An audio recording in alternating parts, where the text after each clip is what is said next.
Hey guys, today I just woke up and I started thinking about like when I was in school, uh like I remembered how slow I was compared to everyone else. Like I would be the first one to enter the class and the last one to get my books read.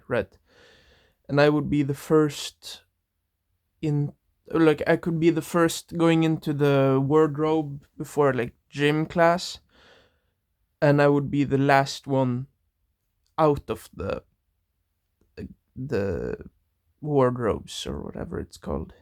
And like I was always the last one out, and I could be the first one in. But I wasn't the first one in either. I was always the last one in.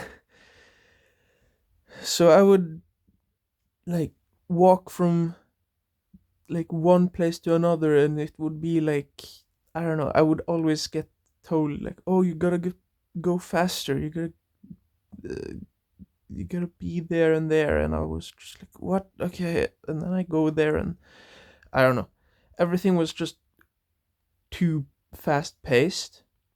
And it like I didn't realize it at that point, that it was not um like I didn't realize that it was going against the way my brain wants to do things. And so it really checks out with how I do stuff nowadays. Like, I, for example, if I need to do something, like I need to go outside and like get to a meeting or whatever, I need to be ready for the meeting like 1 to 2 hours before I go to it. Because if I don't, I won't be in meeting mode, right? I would be stressed about getting there. I would be like, oh, I'm on the bus and the bus is so slow or whatever. Or I would be still in bed in my head. Like I wouldn't make any thoughts, right? I would just like, and like, I wouldn't perceive. I would, I don't know. I had some I had a lot better talking points before I started video, like this video. That's kind of why I started the video. Like I was like, yo, these things that I'm thinking is so, yeah, I like that. And then I was like, oh shit, I'm gonna have a hard time recording these things because I've already talked about them in my head. Right now I'm trying to convey them with words using my mouth instead of just telepathically telling myself what I think. Yeah, I don't know. The interface to the world being my mouth is a hard way to express myself.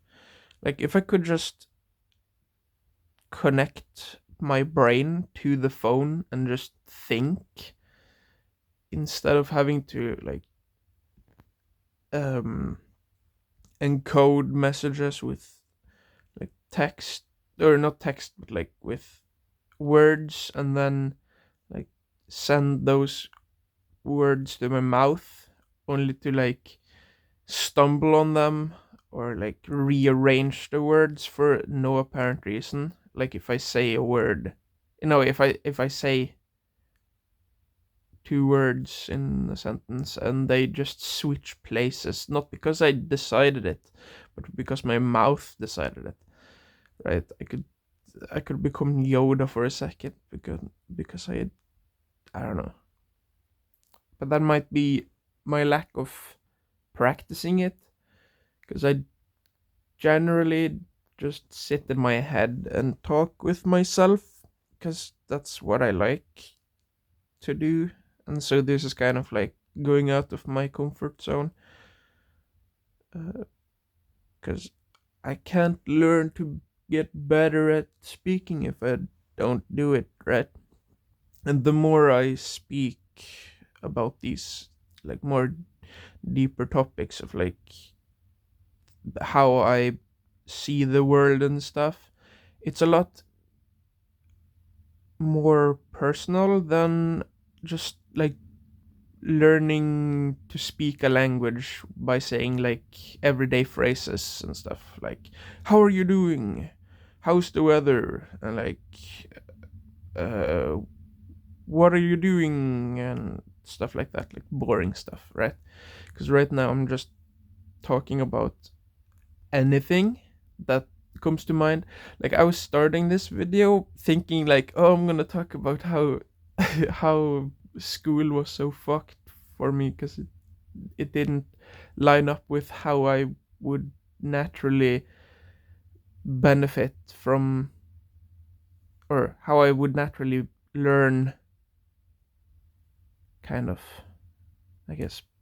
But now it ended up being, or it's not ended up, it's becoming something more. Now I can go back to that though, because I have a lot of things I wanted to talk about that, or talk about regarding that. Um, yeah, so I would be like stuck in, um, yeah, I've talked about this earlier in a few episodes, um, where I need a lot of time to stop what I'm doing and then start something else. Um, and I was sitting here thinking about like, oh shit, we had like 45 minutes of one subject, and then we would like have a break, and then we would have 45 minutes of another or a new subject, and then we would have like another 15 minutes, and then we would have lunch or whatever, and we would have another subject. And the constant skipping from like one thing to another thing, um kind of, like I can see how that would make me not being able to like like my brain would probably not let me actually focus, because it was like, okay, but we're gonna lose focus in about uh, 30 minutes, because it takes me a long time to get ready for the class, right? And so it's not instantly when I'm there I am ready for class. It's like maybe 45 minutes, maybe an hour before I get ready. And if the class itself is shorter than that, I don't have time to like get ready for it. And it's not a passive thing. It's not entirely passive, like me getting ready for a thing. It's like I can't just sit in one class and then after I've been done there, since I have been sitting there for an hour or whatever, and like started to try to get ready for that class or subject. When we then switch subject after that 45, or it is an hour if you count the breaks, I guess. Um, yeah, then I have to do it again after the break. I need to do the process again, and it just doesn't work because it. No. And I used to think so much, like so many negative things about myself because of the way school made me feel, right? Like I would, first of all, I was always like it's a, when you're around many people who do the same things, or is supposed to do the same thing, you start to compare yourself very easily. And when you see everyone having a seemingly much easier time going from one task to another task, it's like, okay, but why? Or you don't even like you don't even ask yourself why everyone else has such an easier time, because you're a child, right? Like, I was a child, I didn't understand the concept of like looking inside and like, yo, I am a human being with differences and similarities and challenges and advantages and stuff. I just at that point I just thought like, okay, I'm just bad at learning. I just can't learn. I have a learning disability or whatever.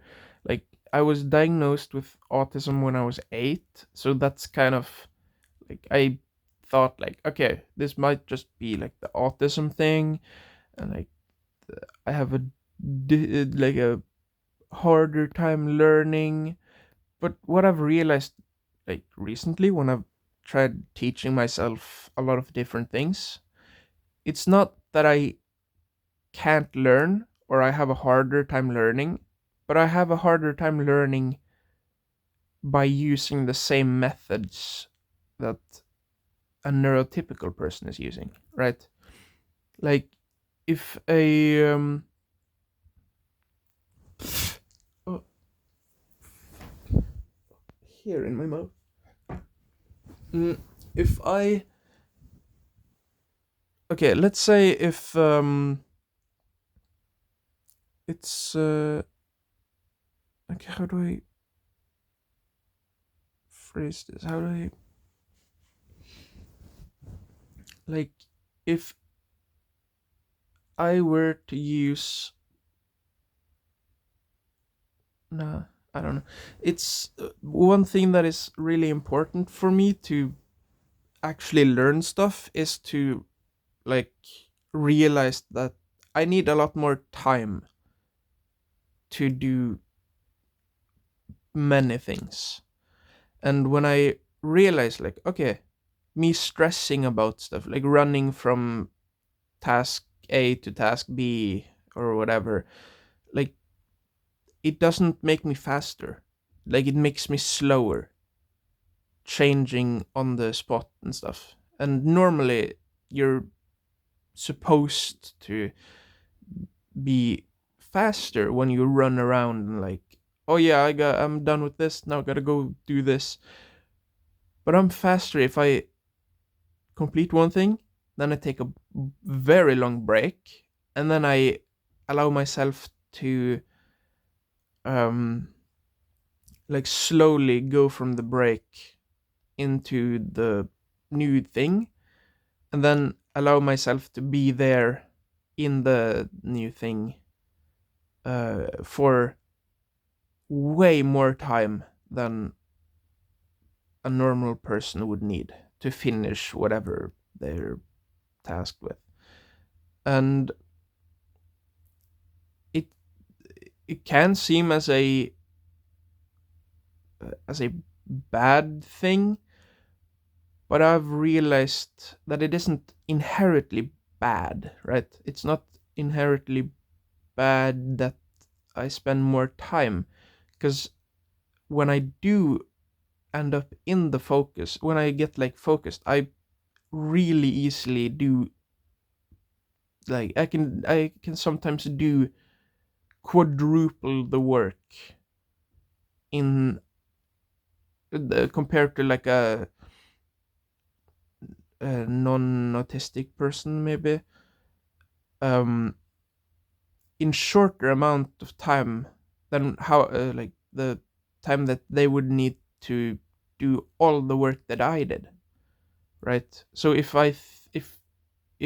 the comparison was between the total work, not just the tasks, right, I might come out on top and like do more stuff and spend less time, but there's a lot more filler time, right? It's a lot more time that seems to have no purpose, but the purpose is just, or the purpose is often,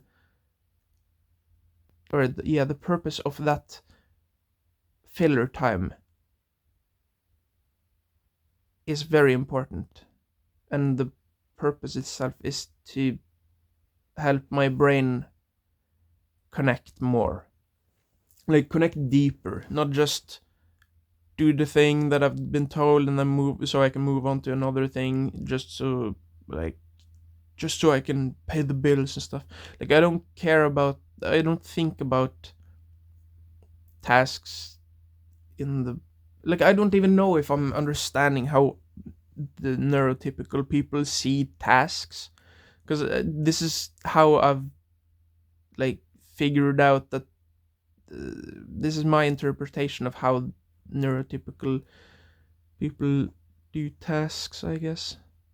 Like they get the task and like, okay, I gotta do this task, and then they don't really put a lot of effort into the task. They might do exactly what they're told and not have any, like, they don't see the task and like see the uh, things in it, and they don't allow themselves to like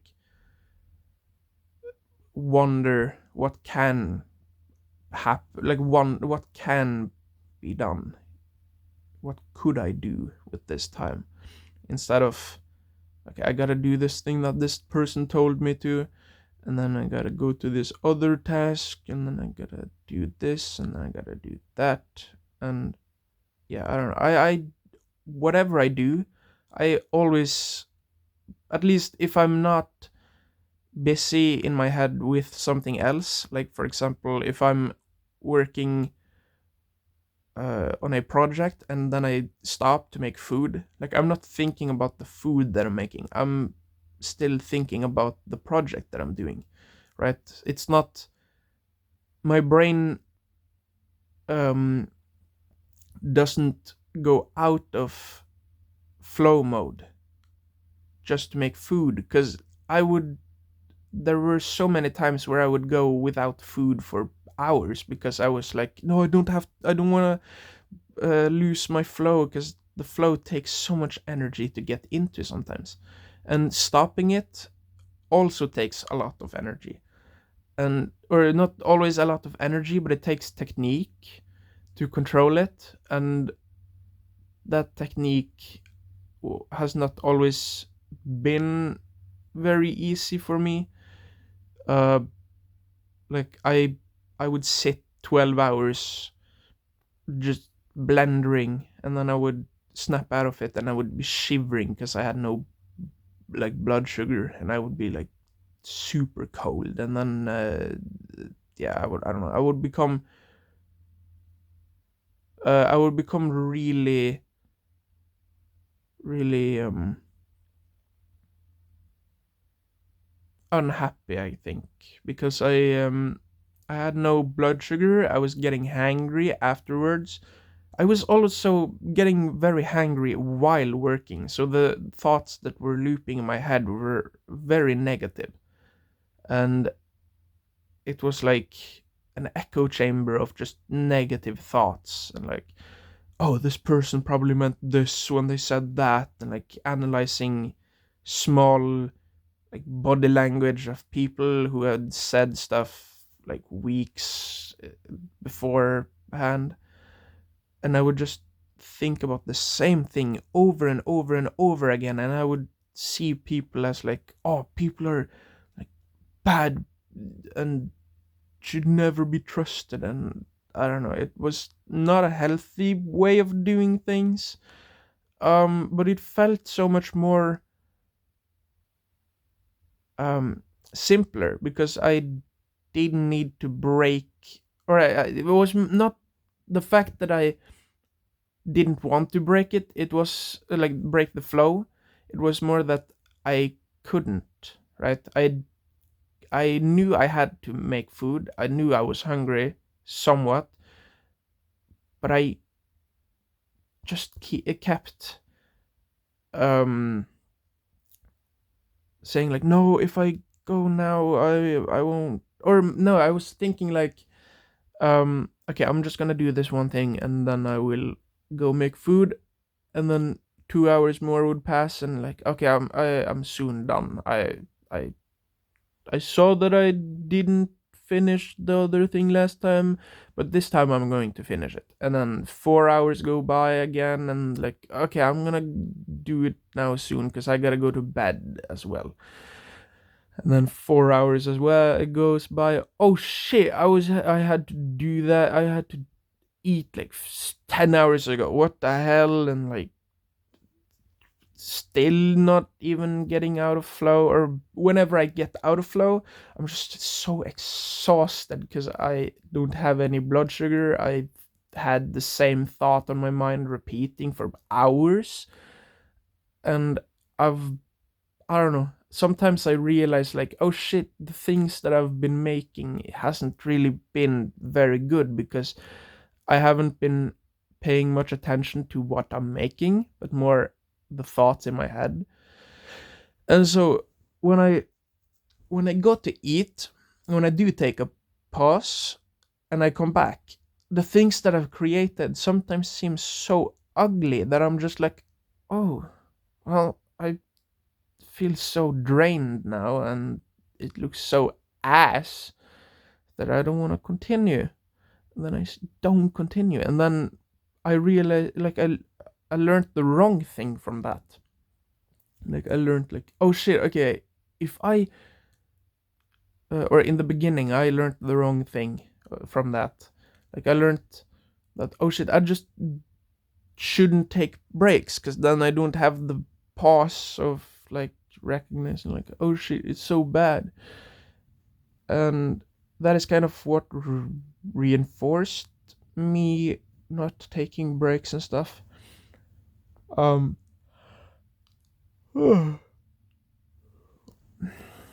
yeah, I don't know. But then I learned after a while that if I take breaks and I eat when I'm hungry, I won't feel exhausted afterwards, and I will feel a lot happier with the work that I've done, and I will have a much easier time, uh, much easier time. Oh, my brain was like showing me the message that I got like 10 minutes ago, and now I can't focus.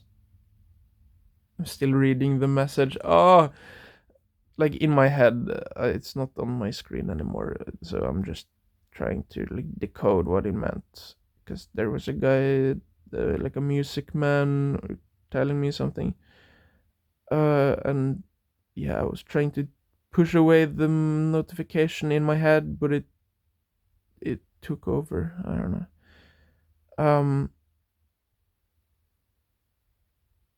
What was I thinking about? I was talking about uh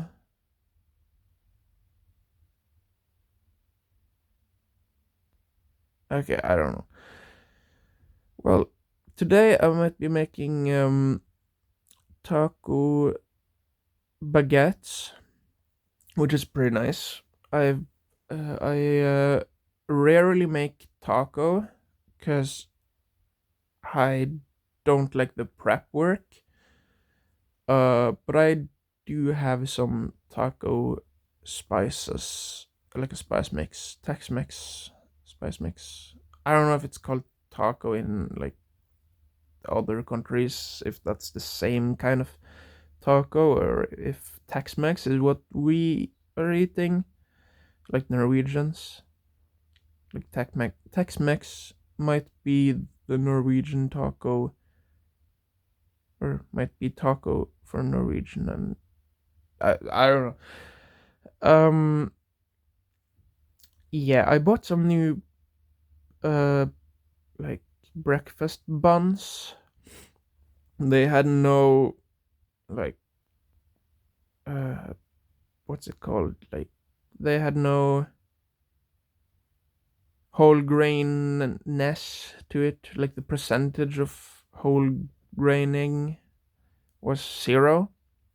Fine grain, I guess I could say. Um, and I learned a few months ago from a video from the YouTuber No Lab Coat Required.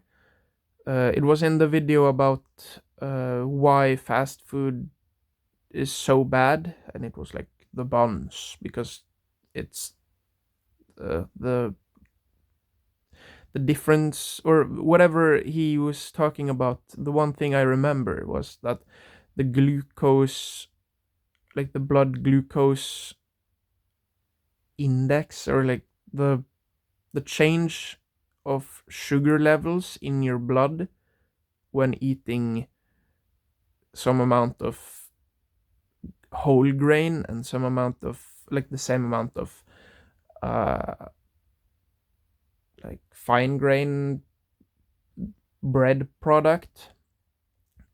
It was like a 75.89 versus 75, wait, 75 point, or was it 78?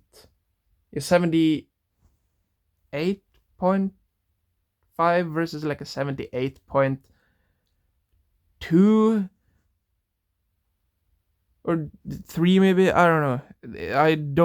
I have some image in my head, but I don't know if that's fabricated, if it's a fabricated memory, or if it actually is the thing. And I'm not going to link the video here because I can't be bothered.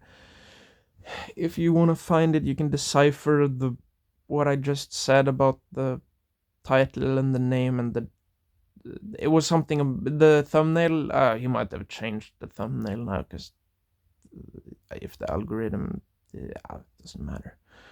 But yeah, apparently whole grain and fine grain, the difference of like fiber and like the glucose absorption or whatever in the blood. I don't even remember what the fuck he was talking about, but I remember the difference between a fine grain and whole grain being like really tiny and like barely anything.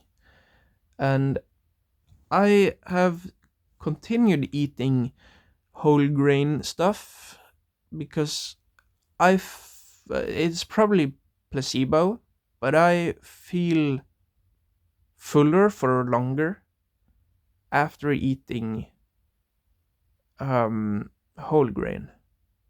Even though if it is the same, like if the small difference is like it's so tiny that my body shouldn't be able to tell a difference, the idea that I've been taught about whole grain is still stronger than the actual science behind it, right? And so my stomach gets hungrier quicker if I eat the fine grains, fine grain products and stuff. Or that has at least been the case before I have watched that video. I haven't switched over to fine grain after that video because I was just too familiar with the breakfast buns that had the had the whole grain percentage of, I think it's not like 100%, but it's like 50% maybe. Like if you don't understand what I'm meaning with like the percentage, it's because I don't know if you're American or any like any country that doesn't have that counter on the bread. Does Sweden have it? I don't know. I remember a bread from Sweden in a store that might not have had it, but I think it's required in Norway, so it might still have it. I don't know. All Most grain products needs. I'm not gonna say every grain product, but I've noticed that even on muesli they have like a whole grain counterness thingy, uh, and yeah, it's a lot of them lie, right? They because it's like 25, 45, 75, and 100%. They're made into quarters. But if you have like um 29 maybe, or no, if you have like, yeah, was it like 29, you could have 2 bars instead of just one, and then it would seem, because people would think of the wheel of the 4 wheels, no, the wheel with the 4 parts, and they would most likely first look at the wheel, and then they might look at the text of like, okay, it has like it's half filled in, but it's actually only 29%, which is kind of shitty. Or was it 25, or no, I don't know if it's 25 for each block, but I think it was like some things had like 29 or like 27 or like 49 could have uh three things, and then 75.1 or something could have all of them. Like, wow, it's full grain, guys, but it's actually like 47, no, 76 or whatever. Like, yeah, I don't know. So I never look at the wheel. I I've kind of like started blocking out the wheel in my head. I'm doing the opposite of maybe people do the same as me though. I think I'm doing the opposite of what it's intended to do, because they don't use it as intended, right? They don't tell you the whole story anymore. They just like, okay, people want more whole grain, therefore we gotta abuse the rules about it. We gotta put just enough, and not too much, but just enough so it seems like a whole grain product. But no.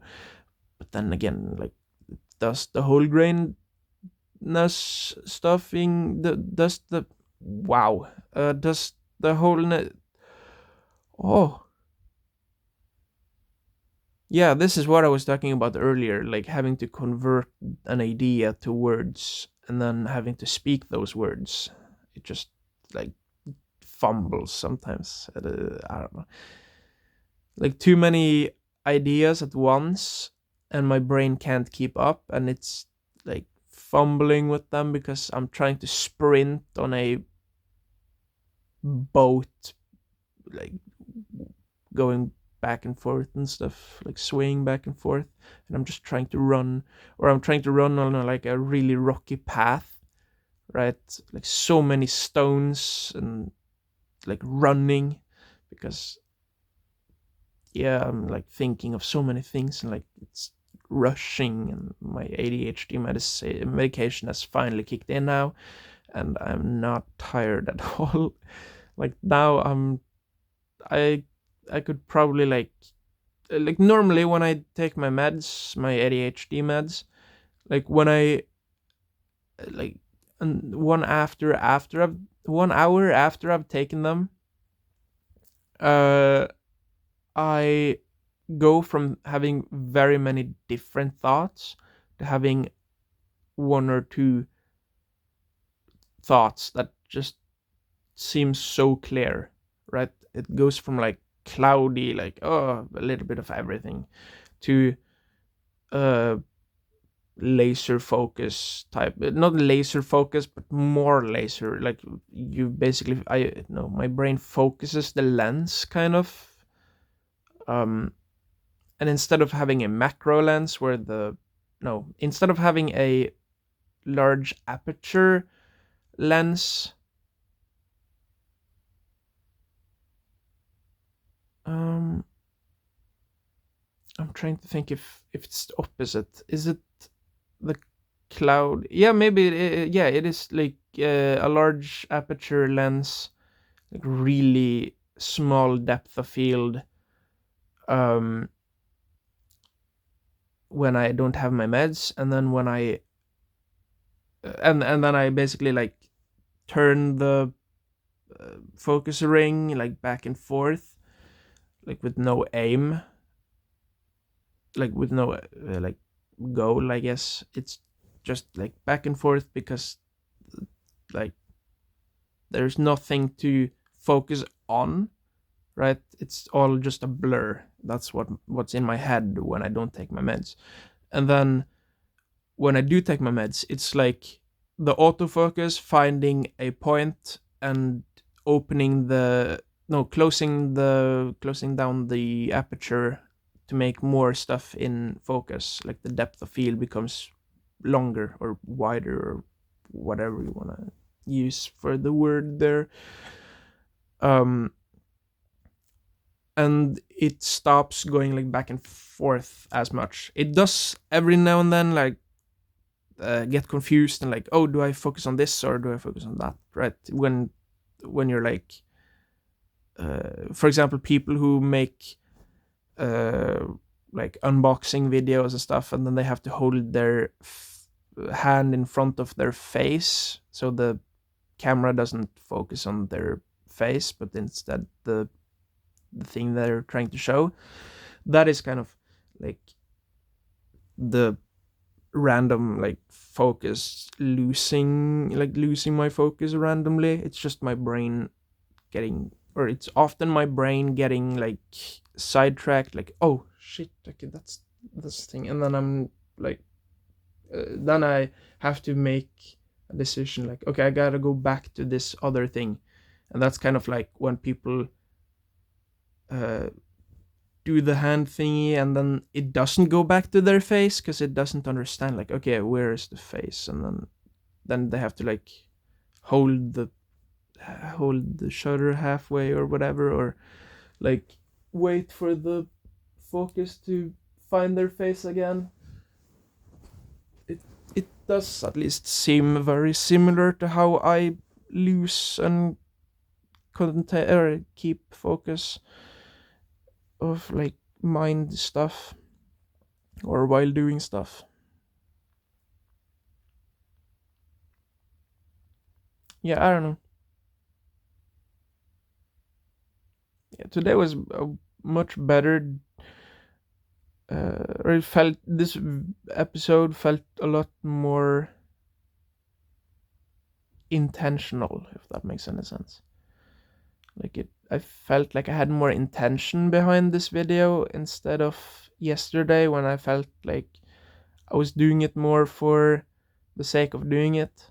Today I had like an idea before I started recording, and I had like a something that I wanted to talk about, right, with the learning and stuff. Yeah, I don't know. Like I do believe that school can make learning seem or the traditional way of like schooling, uh, where you're like in a group of like 30 other kids trying to understand both the subjects so you can pass with a grade or whatever, and also learning about like being around people and like uh, sometimes bullying, like getting bullied and picked on. Often for people who are different, they get picked on because we're different, right? And different means bad in most people's minds, because people naturally, like, a lot of people naturally like familiar things. The more familiar something is, the easier it is to like it for most people, and I believe that is a thing from like I believe that is an instinct from like cave time or whatever. Like if we like you like berries, if the berries were the same, right? If the berries were different, like, oh no, those are probably toxic, right? And oh no, that rotten flesh is different from the clean, healthy flesh or whatever. I don't know. Or maybe even that person is not a part of my tribe. They are bad. They are not a part. We gotta kill them or whatever. Maybe I don't even know how humans were back in the past, but from what I've learned from people now, it's kind of like if you put them in echo chambers and then you give them like, I don't know, maybe people were more friendly, like if someone from a different tribe or something came up to another tribe, and they wouldn't instantly go to war because they probably didn't have like unless they did like tramp on each other's turf or whatever, and like someone accidentally killed someone, and then they were like, no, you killed my wife, and they were the leader, and like, oh, we declare war on your tribe because you were somehow caught in the crossfire of my wife getting killed and by something, and I only saw you carrying her back, and that must mean you were the killer. I don't know. Maybe we have the same exact way of thinking as we had back in like the because evolution wouldn't change our brains that much from like the last 10,000 years, maybe even the last 100,000 years, right? It would be very similar. But we do have a lot more, like, I, for example, have a lot more time to reflect on stuff, right? Than a lot of people. And I also enjoy reflecting on my thoughts.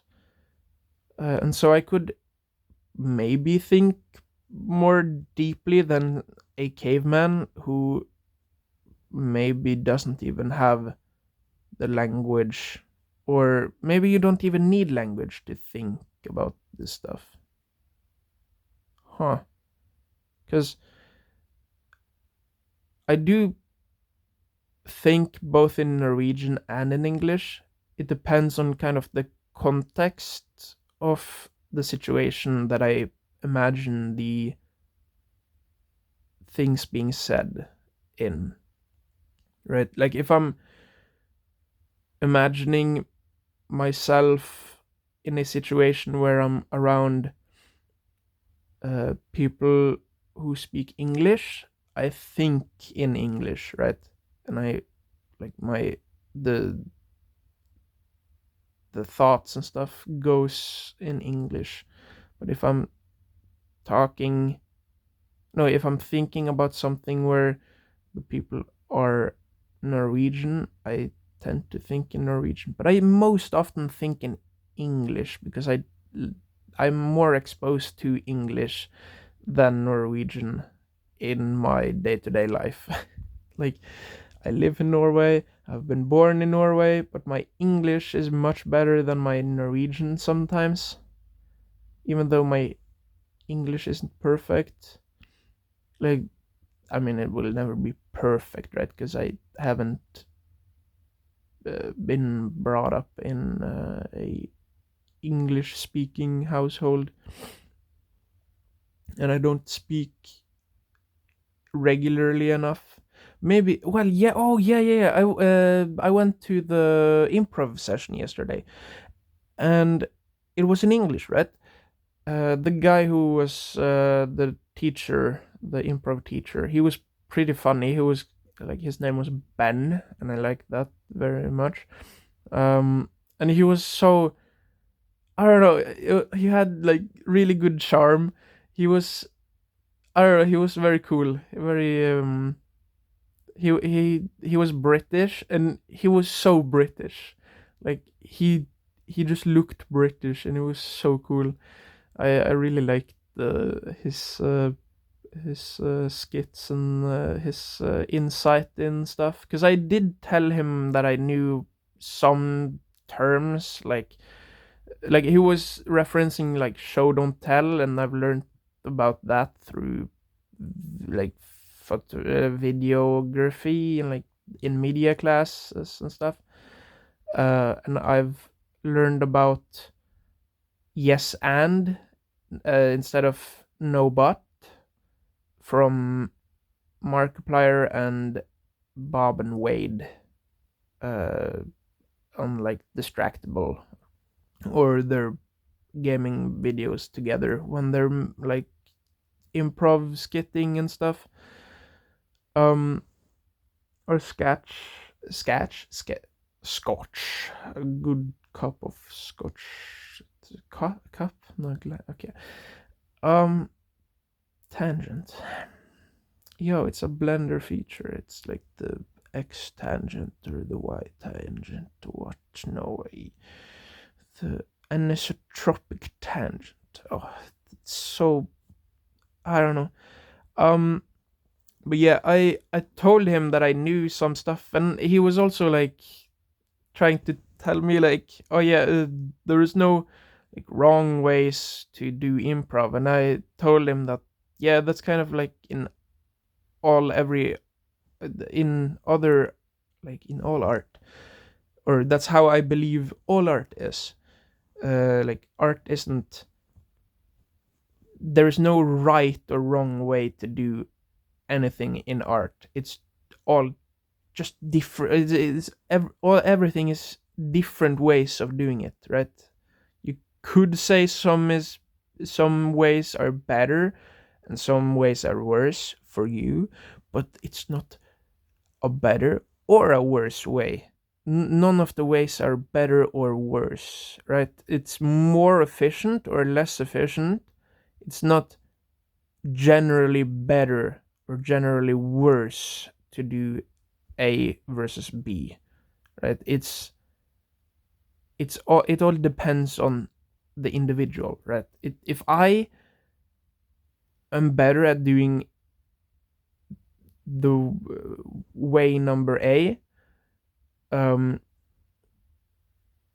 the correct way, or the more correct way for me, would be to do way A. But if another person were better at way B, they should go for, or they might want to go for way B. And it's not like way A isn't better because I think it's better. It's better for me because I think it's better for me. And B isn't worse, it's worse for me. Or it might even be better for me, but if I don't try it out, right, I wouldn't know if it is better or worse. And so it is all about trying everything. Like the more different things you try, the more you understand. That's kind of like everything, I guess. Because yeah, I also told, because we went to a bar afterwards just to chat. We sat in the most like loudest part of the thing, and I was just sitting there sweaty as shit. Oh yeah, I felt so self-conscious because I was so sweaty and I smelled so bad. Like I had to take off my shoes, and I had been wearing shoes for the entire day, and it was so sunny, and I had been walking a bunch, right? And I was like, oh shit, because it's said on the on a sign like take off your shoes from this point forward or whatever. And I was like, no, do I have to stink up the whole place, and then just got worse because I just got sweatier and sweatier and sweatier. Because when I first start to sweat, it just doesn't stop. It's kind of like that blood disorder where like you start bleeding and you don't have any like clothing happening, and it just keeps bleeding and bleeding and bleeding and bleeding, and until you basically die. Right? It's not exactly like that, but it's kind of like when I get home from places and I like if, even now I'm sweating so hard because not because I'm warm or because I'm uh, like working out. It's because I've started to sweat and it doesn't stop, right? It just continues. Not because like I'm not uh it's not very hot under the blanket, but I'm still like making water spots in my bed right now. Like I'm not just slightly moist, I am dripping. Like I can feel drips of like drops of water running down my skin, and it's disgusting as fuck. Like I hate being sweaty. Like my palms, my feet, my ass, like it's so I don't know. It's not just I don't know. It's so annoying because it's so disgusting and it's so embarrassing and it's so annoying because it doesn't stop when it starts. Like after it starts, it keeps going and it I don't know. Like I sit down on a chair and then I get up and it's just a like a not even it's just water in the chair and I'm just like, oh, okay, well, I didn't piss myself. I'm just like, I don't know. It. I've had this for like all of time. Like I I used to think like, okay, it might be like when I wear denim, but no, it's when I wear anything. Like I don't even need to wear anything to sweat. And when I come home after like a long day and I'm sweaty, I need to take a shower for it to stop sweating. And if I put on my clothes too quickly, right, if I'm still warm, I start to sweat. And then I would need to take a new shower because if I start sweating, I don't stop sweating. Um, it's only when I have, like, when I'm freshly cleaned that my body is like, okay, now I don't need to sweat. Because it kind of feels like my body's trying to wash itself, if that makes any sense. Like trying to wash away the dirtiness with sweat. That's like how much water it actually releases. Or it may be the. No, I don't think it's because I drink too much water. Because they say, like, if you. Well, maybe I drink way too much water. Because I do drink a bunch of water in a day. Um, I don't know. Luckily the sweat when I sweat just because I sweat instead of like sweating because I'm nervous or sweating because I'm working out or no, after I work out I feel like my sweat kind of smells a little sweet. I've kind of noticed that every now and then. Um, it's like a very faint. It's probably very faint for most people, but for me it's like kind of obvious. But I think that's kind of with any kind of smell, like any, yeah, maybe any smell. Like if I like most like if someone, like, I'm very sensitive to smells, I think, because the times I've been in classes at school where people have like sweat, like anxiety type of sweat, I get stressed out because I don't know. I react to the compounds that your body releases when it's stressed into the sweat. Right? It releases some not cortisol, but like, is it cortisol? No, I think cortisol is the thing that like bonds people together or whatever. No, cortisol is the stress hormone.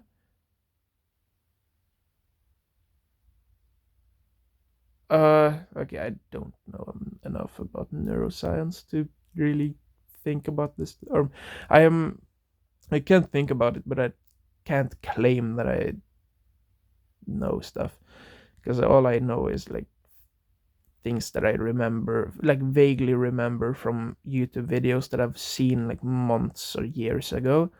But yeah, I react very strongly to tiny amounts of those chemicals, like the like pheromones and stuff, I guess. Um, like if someone is stressed around me, I get very like I match their vibe very easily. Right, this is my. Okay, I don't know if you can see it, but yeah, this one is like way more wet. Like this is kind of how watery. Okay, I don't know if you can see it very well. You might be able, if you have sweaty hands, you probably know what to look for in my hand here. But yeah, I I will I will be around people who are stressed, and I would be like, why am I stressed? Why am I so fucking stressed suddenly? And I don't know. I've I've had a lot of problem with like me going somewhere and then suddenly feeling like, oh shit, why do I feel this way? Because I don't understand. Um, and some like I believe it has been that the maybe I've seen someone be sad, and then now I'm sad because I was impacted by that person, but I don't understand why I'm sad because I it's not like I'm thinking about sad things or sad stuff has happened. I basically, from my point of view, I feel sad for no reason. But the reason is, or has sometimes been, that I've seen someone who I've interpreted as sad, and then the mirroring neurons or whatever are like, oh, this person is sad, feel bad for some reason, and like, oh yeah, okay, and then the person is someone I don't know that I just pass on the bus or something, or pass on the street, and it's so weird because I be going around with like happy thoughts, like, oh yeah, I'm so happy with this and that, and then I see someone who seems sad or whatever. They might not even seem sad, which makes it even more confusing because I wouldn't even pick up on it like consciously. Um, so I would just become sad for no apparent reason. And it would be so hard to understand. Like, why do I feel the way I feel? And then yeah, it's kind of like trying to understand a system and then you throw a wrench into the system, like a bunch of gears, and then you're trying to like, okay, how does this work? And then you're like, okay, well, it doesn't. Huh? But why? And then you can't find the wrench because it's like in an obscure place that you can't see from the place, and you're like, why doesn't it work? Why does it work? Why? What? What's going wrong? Right? And I don't know.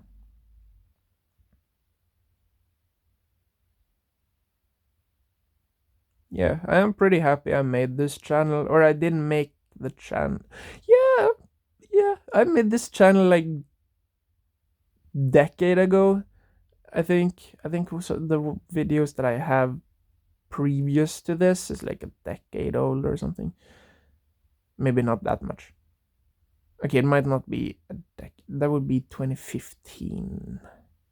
Did I make this pre or after 2015? 2015 was 10 years ago. That means I was 11, 12. Nah, I wasn't allowed to have a YouTube channel before I was like 14. No, I made a YouTube channel, but I wasn't, or at 14 or 13 or 14 or 15 maybe. But I wasn't allowed until I turned 16 by my mother, but she didn't know. I kept it secret, I think. I don't know. Because I was so inspired and they were like, no, you can't.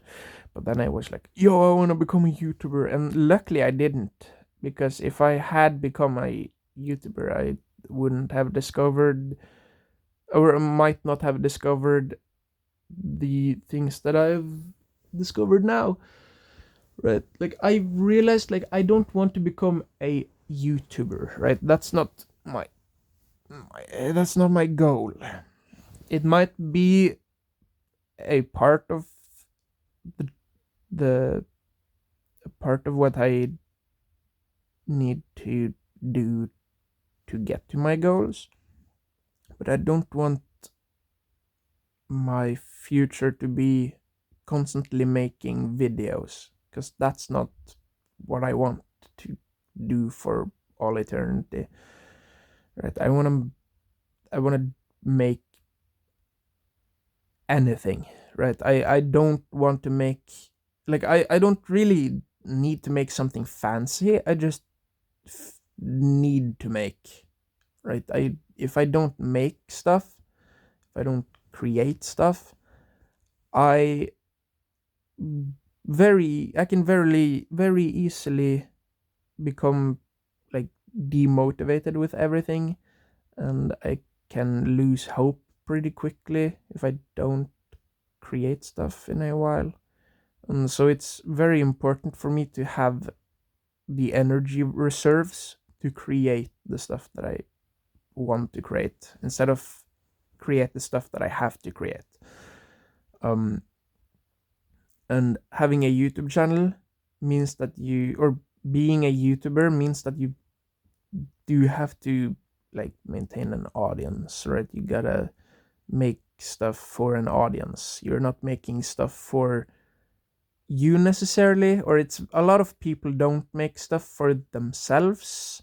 A lot of people feel very whole or hollow or whatever word you want to use, because they make the stuff for someone else instead of themselves. And I see a lot more YouTubers making content that they themselves enjoy making, instead of focusing on what their community likes already, right? Because it is hard to take a chance for many people of like, oh, my entire fan base likes this one thing, but I am starting to lose interest in this thing. What do I do? Do I give up, or do I take a chance to do something else? And then seeing that a lot of people might like unsubscribe because they're like, oh, this person doesn't do the thing that I wanted anymore. If you have a weak sense of self, it can be really hard to make that decision, because when you see people leave, it could be uh like a really it could hit you really hard, right? It could seem like, oh shit, now I can't do this because I'm gonna lose all of my subscribers. There won't be any left if I keep doing this. But it won't. It might. I don't think everyone would leave. I think it would strengthen um the community more, right? This is like how I view it, as like you're clipping away the weak links, right? The people who are there only for the one thing that you do, and you're deepening the attachment that those who are there for you, instead of like, oh, I like this one video game that they played and I don't care about the person, I just care about the video game, right? They're gonna get turned away, and the people who care about the person are going to be more strongly attached to that person because they're making something that they enjoy, right? That they themselves enjoy, and um, that will also reflect better as like the who they are, and the people who are interested in like who are these people, who are this person. They get more and more information that they want to have, and like they get more attached to that person, and it's not it isn't like removing the it isn't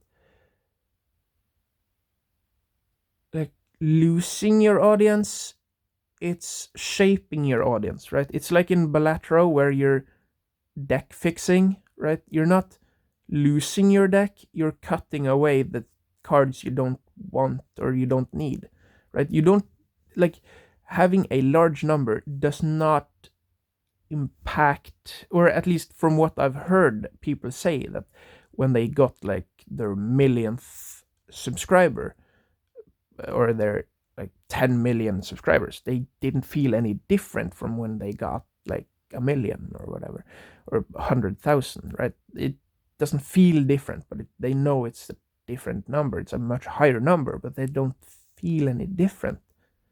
Um, and therefore, I believe it's important to do like in Balatro, right? You fix your deck to have it more the way you want it to be, instead of your deck being the one in control, right? If you're trying to play 5 flush and you have every card, 5 flush, and you have like a million card deck, and you're trying to play a flush 5 with like every card is like random suit, you're basically out of luck, because the chance of that happening is like really bad, right? Maybe I don't know.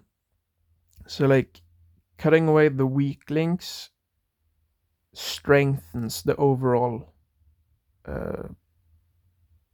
community, in my opinion, and that's also why I'm thinking of like making a like slowly building up that I want to slowly build up a community that has some like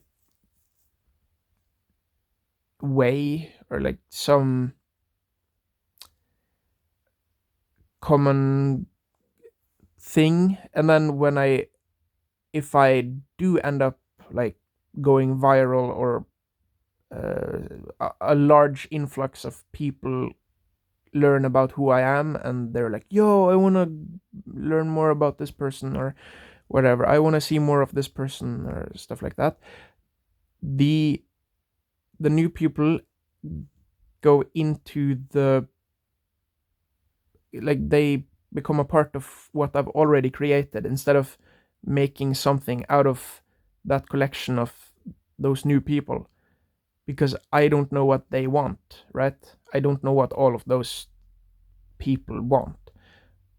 But if I know what I want, I can make a structure for what kind of like I can filter out which kind of person I want in that community by making it appealing to these like a specific type of person, and I could make it unappealing for the people that I don't want in my community, right? Because not everyone is equally as valuable in a community, right? I'm not saying like people who donate money is more uh,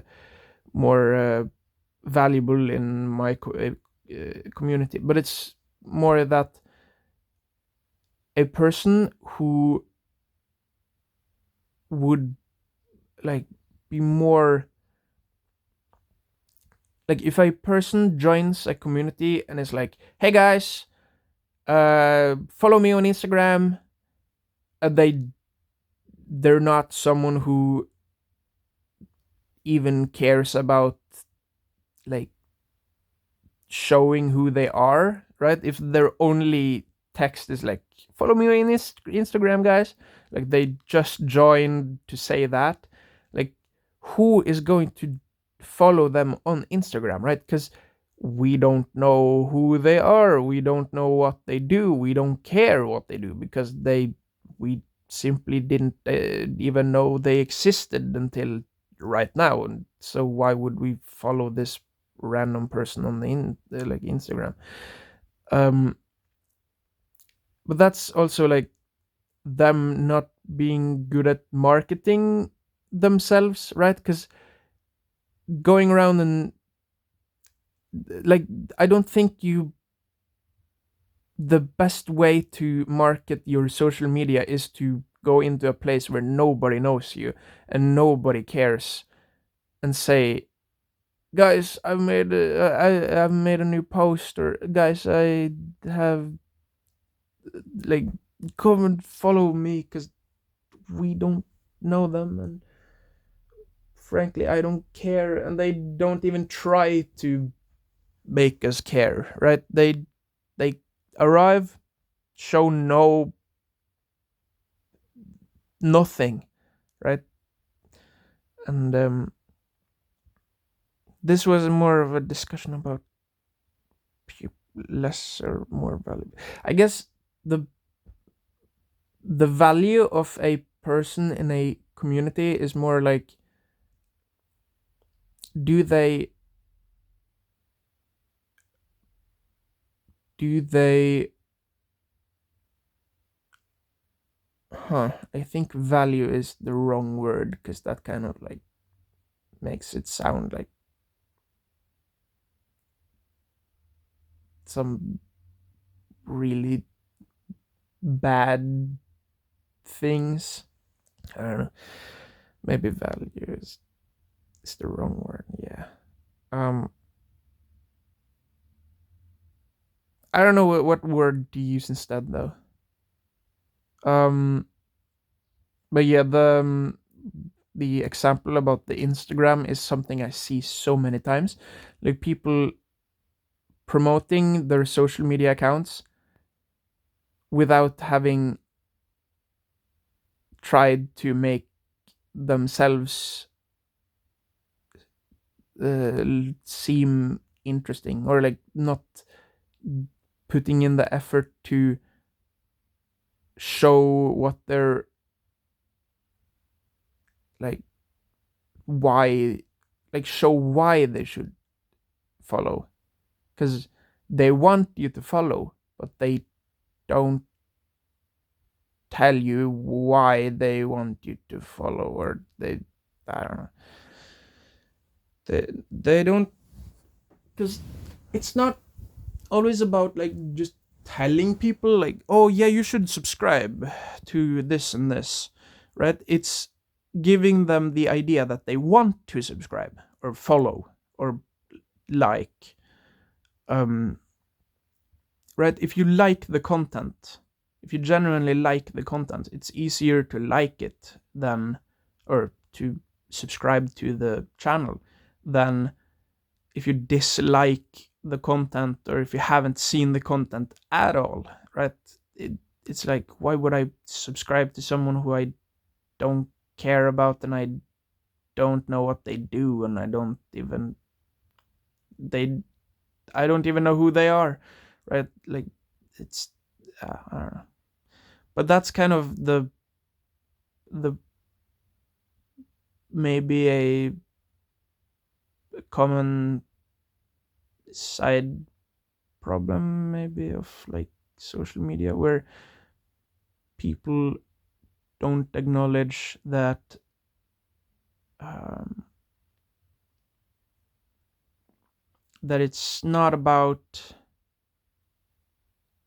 saying the all of the like telling people about your channels. It's, yeah, it's not promoting your channels is not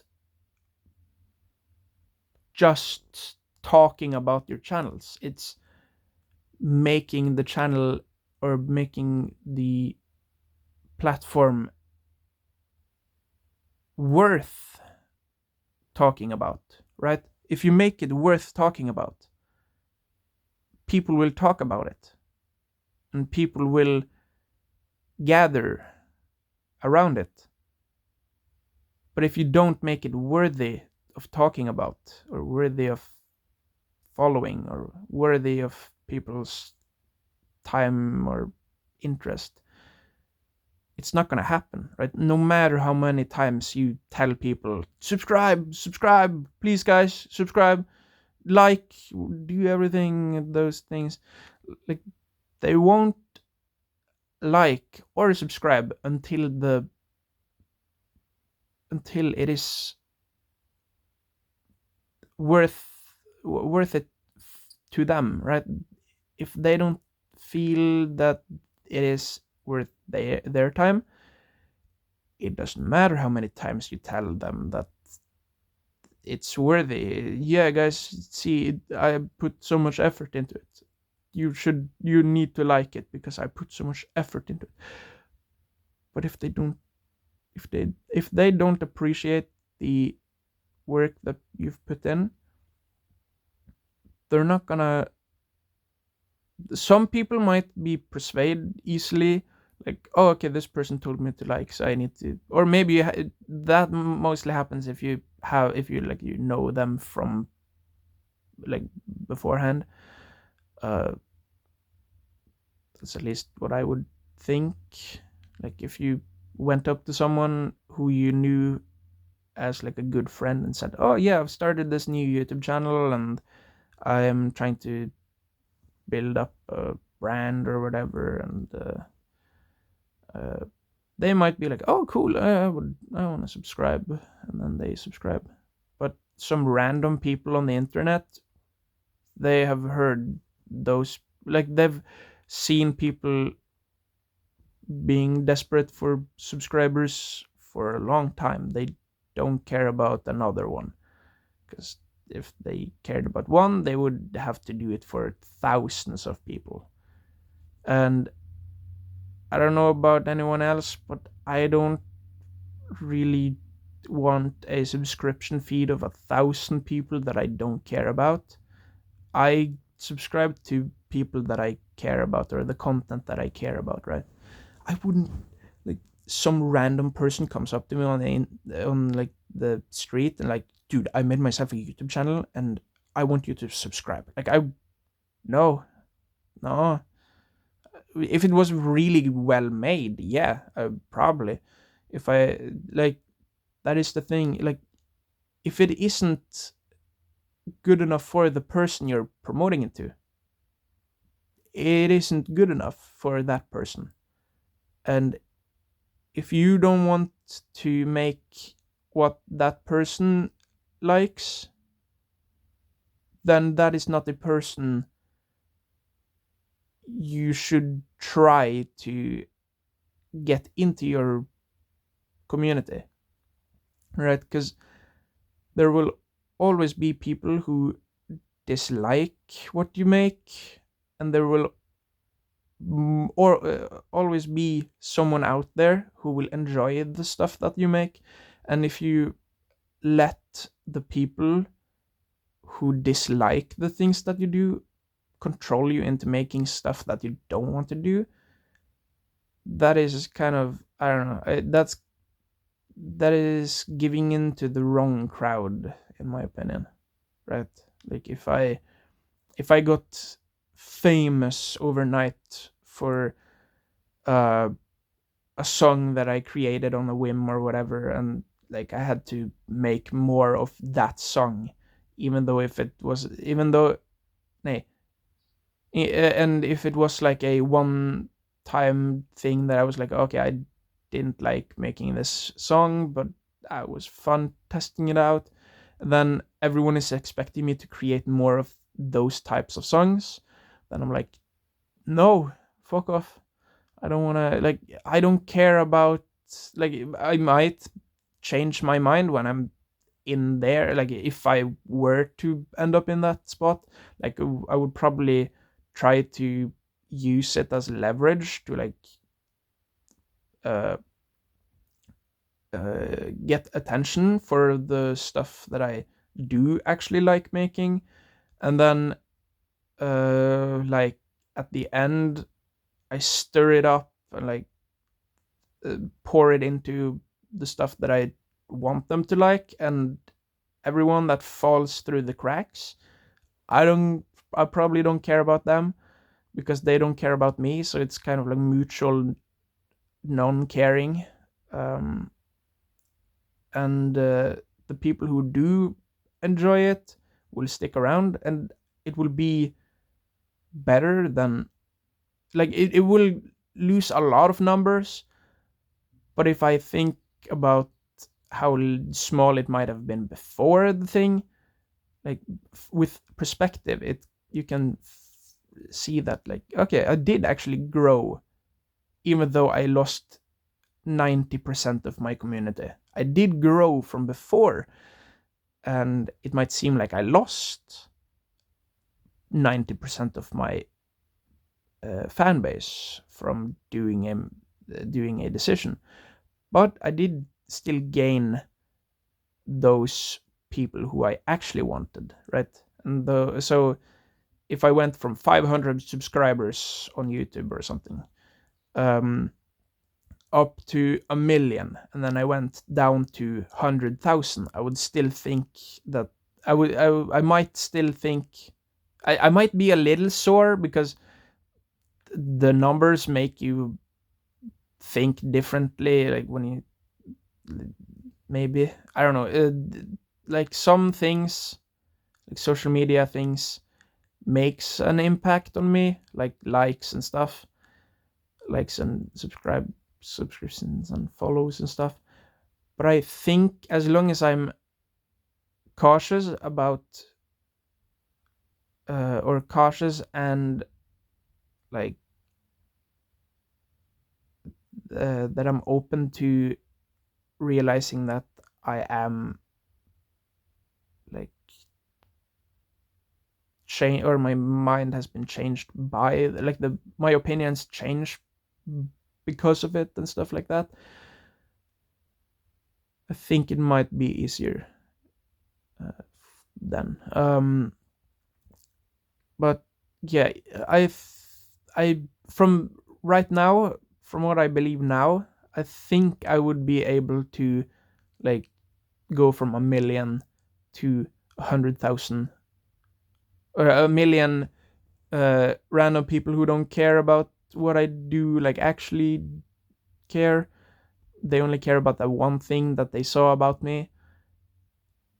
And if I go down to 100,000 people who are really hardcore fans of what I do and like, yo, this is so cool, we want to see so much more of whatever you make something and we will love it, right?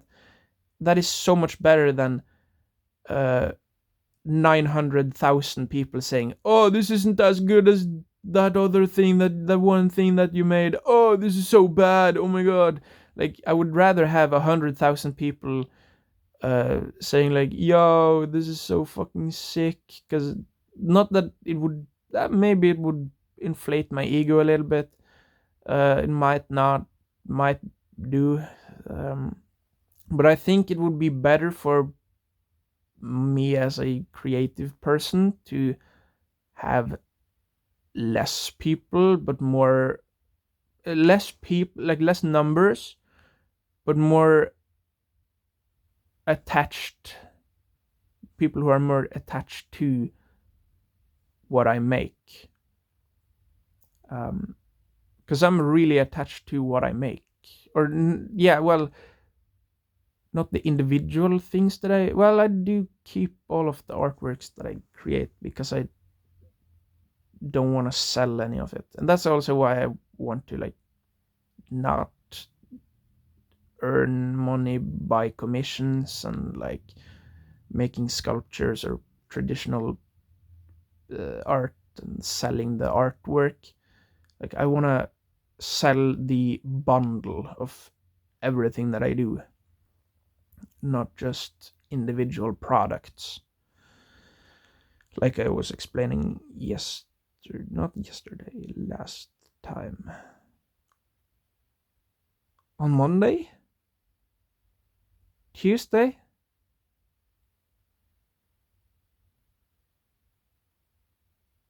Wednesday? No.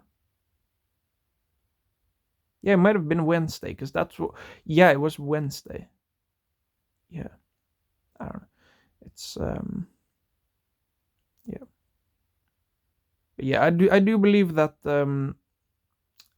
I would benefit a lot from having a much stronger uh, community than an inflated community.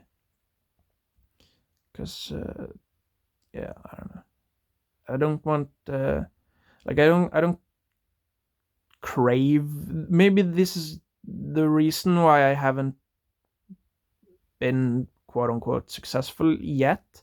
Like, I'm not craving the power and the attention and stuff like that. I feel like I'm a little patient, at least, because I know that when the stuff that I make is good enough for work, like is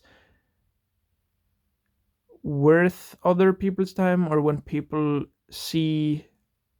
the right people see what I do and they get attached, like they will be like, yo, I love this, and then they might like promote it to another friend of theirs that they think might be interested in the stuff that I do.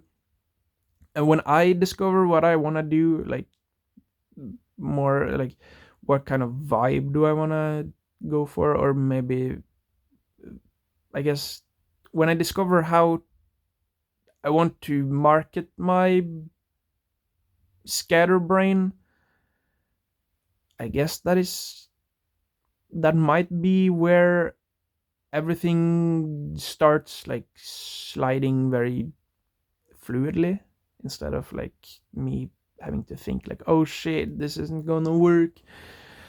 Oh, my ambitions are unrealistic, and I will never be able to do this stuff, and like, oh, right. I think I'm I could probably find the thing now, but I feel like if I commit to one thing right now, I will miss out on things that I will find that I could find that would change everything, right? Like, I want to learn programming so I can learn to think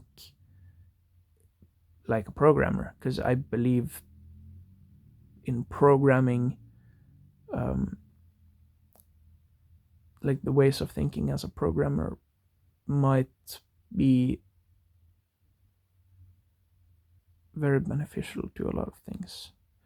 But then again, I am kind of just waiting for the like I'm not putting it into my own hands. Like, I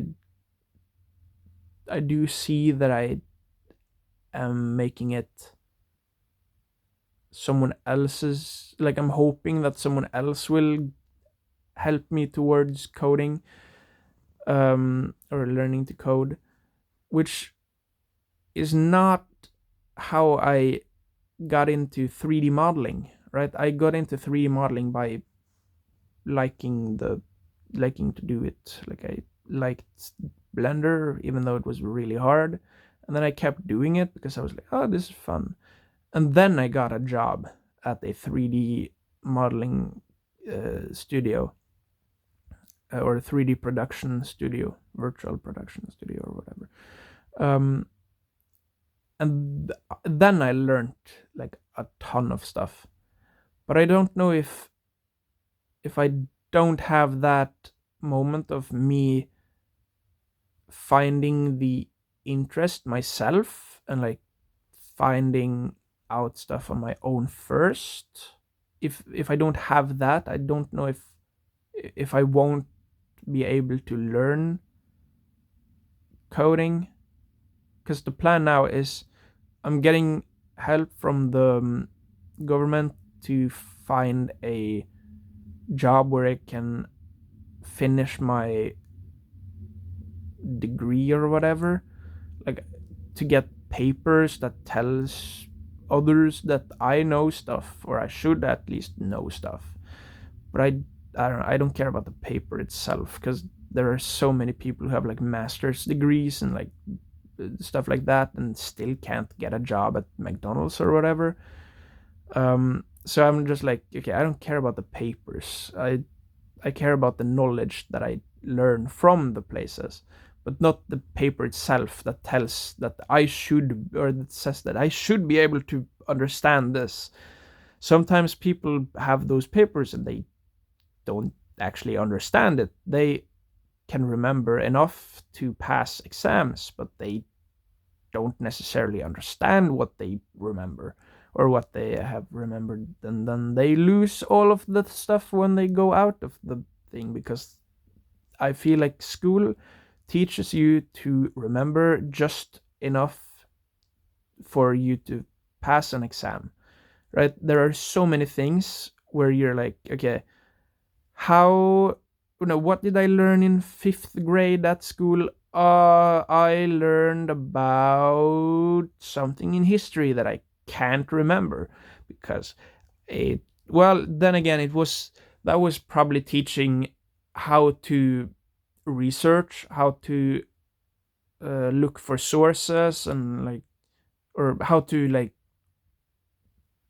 write and stuff like that. It wasn't just history, right? It was how to research history and how to write about history and how to read about history, and like where to go for, how to tell if something is true or how to tell if something is fabricated or whatever. But I didn't realize that until pretty recently, like very recently. Like I was out of school when I realized that, I think. Because I wasn't good, and I didn't. They didn't put effort into giving me the confidence in myself, uh, in like learning through the school method, like the method of school, or method in school. Like they were like all the time. I was kind of just feeling like, oh shit, I'm just bad at learning, I guess, because I couldn't do the ways that everyone told me I had to do it. And if that was the only way that was correct, then I couldn't do it. Well, why bother? Because it doesn't matter if I put effort or not. I like, if I stress about it, like if I stress about doing my homework for 3 hours every day, or 3 or 4 hours every day, on just like one task, like it didn't matter in my opinion. Like it didn't do anything positive for me. It basically alienated me from learning stuff. And it wasn't until I took my own initiative into learning stuff on my own that I realized, like, oh shit, okay, it's not me who was bad at learning. It was the school being bad at making me learn, right? And that's kind of the point of school, right? It's like making you learn. You're supposed to learn in school, but if the school can't teach you, what is it, right? It's just a collection of kids. Yeah, I guess school, well, for most people it might work, but then again, a lot of people don't understand a lot of things outside of school. I've heard like some people are really good at school, like really brilliant in school, and then when they come out of school, they're like, "What? The fuck do I do? What do I do with my life? What do I think? How do I think? How do I act? How am I? What am I? What do I feel? Like it's like when you don't have the handrails anymore, or the guardrails or whatever, it becomes so hard for some people, because it's like I've been told what to think and what to say and what to do for my entire life. What the fuck do I do with my time now? Drugs? Yeah, sure, okay. Or like, oh, maybe I'm supposed to get a job, right? Okay, what do I what job? Okay, this place is hiring. Okay, I'm gonna go there because that's the first thing I saw, or that I have no idea, and like I don't know. I feel like I feel like that is a waste of time. Kind of like I wanna do more things with my time than have a job just to pay the bills, right? I wanna make something. I wanna do something more than just do the things that everyone else does, right? I don't care about the stuff that the normal achievements, like, oh yeah, get the degree, get a house, get a job, get a family, and like do the procreation and stuff. Like I raise a child. Like I don't want to raise a child. At least not right now. Like in my opinion, I am very happy that I have a 2-year-old sister now that I'm in my 20s, right? It is like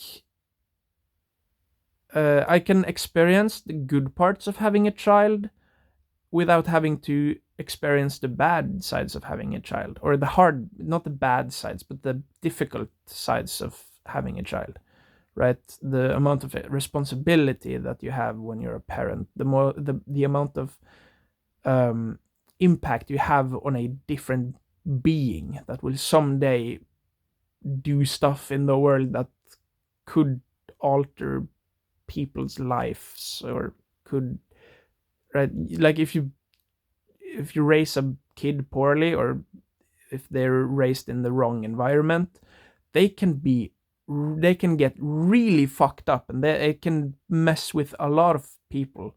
It's not just this one kid you're responsible for, and this kid alone. It's like this kid and what they will do when they grow up. Like, will this person uh grow up into like a maniac, like psychopath or whatever, because they weren't cared about, or they were like they're however, like how their brain formed during early childhood or whatever.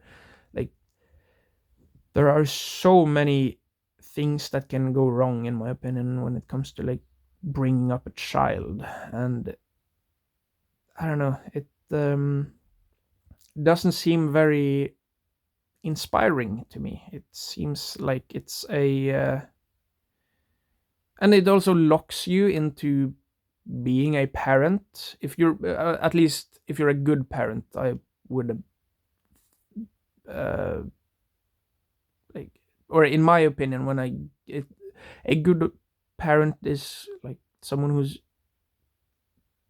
there when the the kid needs them. And I bet I can't do that, because I don't try doing that, because I'm not like focusing on other people the same way as most people do, right? Like I'm way more um uh on my own, and way more um disconnected from people than most neurotypical people, I think, because I don't really have a really that much of a drive to be around people. It's more that I recognize it's healthy for me to be around people every now and then, but it's not that I feel like I need to go and see people, right? I go see people because I know it, I benefit from it, right? My brain gets a balance from being around people. But also if I'm around too many people for too much of the time, like for too long, that is also bad for me. And so having a child where I need to be there all of the time, right? That, like, at least in the beginning, like maybe I would adopt someone, maybe because there are plenty of people without parents, and that's kind of also a very sad thing because I don't know, that does affect your development, right? Like the like having only one parent or having no parents is different from having two parents, and having two bad parents is also very different from having two great parents. And like great parents, I don't think that is like a common thing because um like, well, that might be more reflective of me as a person, I guess. But I think that like everyone has like human parents, right? Well, or AI parents, that would be something else. That would be showing no, well, maybe it would show love and affection, but maybe no like physical contact and like, I don't know. I don't know how robots would hug you because maybe they make them like Baymax, like that. But if they make them like machines, like hard machines, like, no, that would be weird, right? That wouldn't feel like hugging someone, right? That would just be like leaning up against a car that's like wrapping around you, right? You wouldn't feel, well, I don't know if people who are like really, really materialistic, like if they feel happy or like uh, if, I don't know how they would feel if they leaned up against a car, right? Like in a hug position or whatever. Like if they tried to hug their car, maybe they would feel. I don't know. I find materialistic people very interesting because it's like,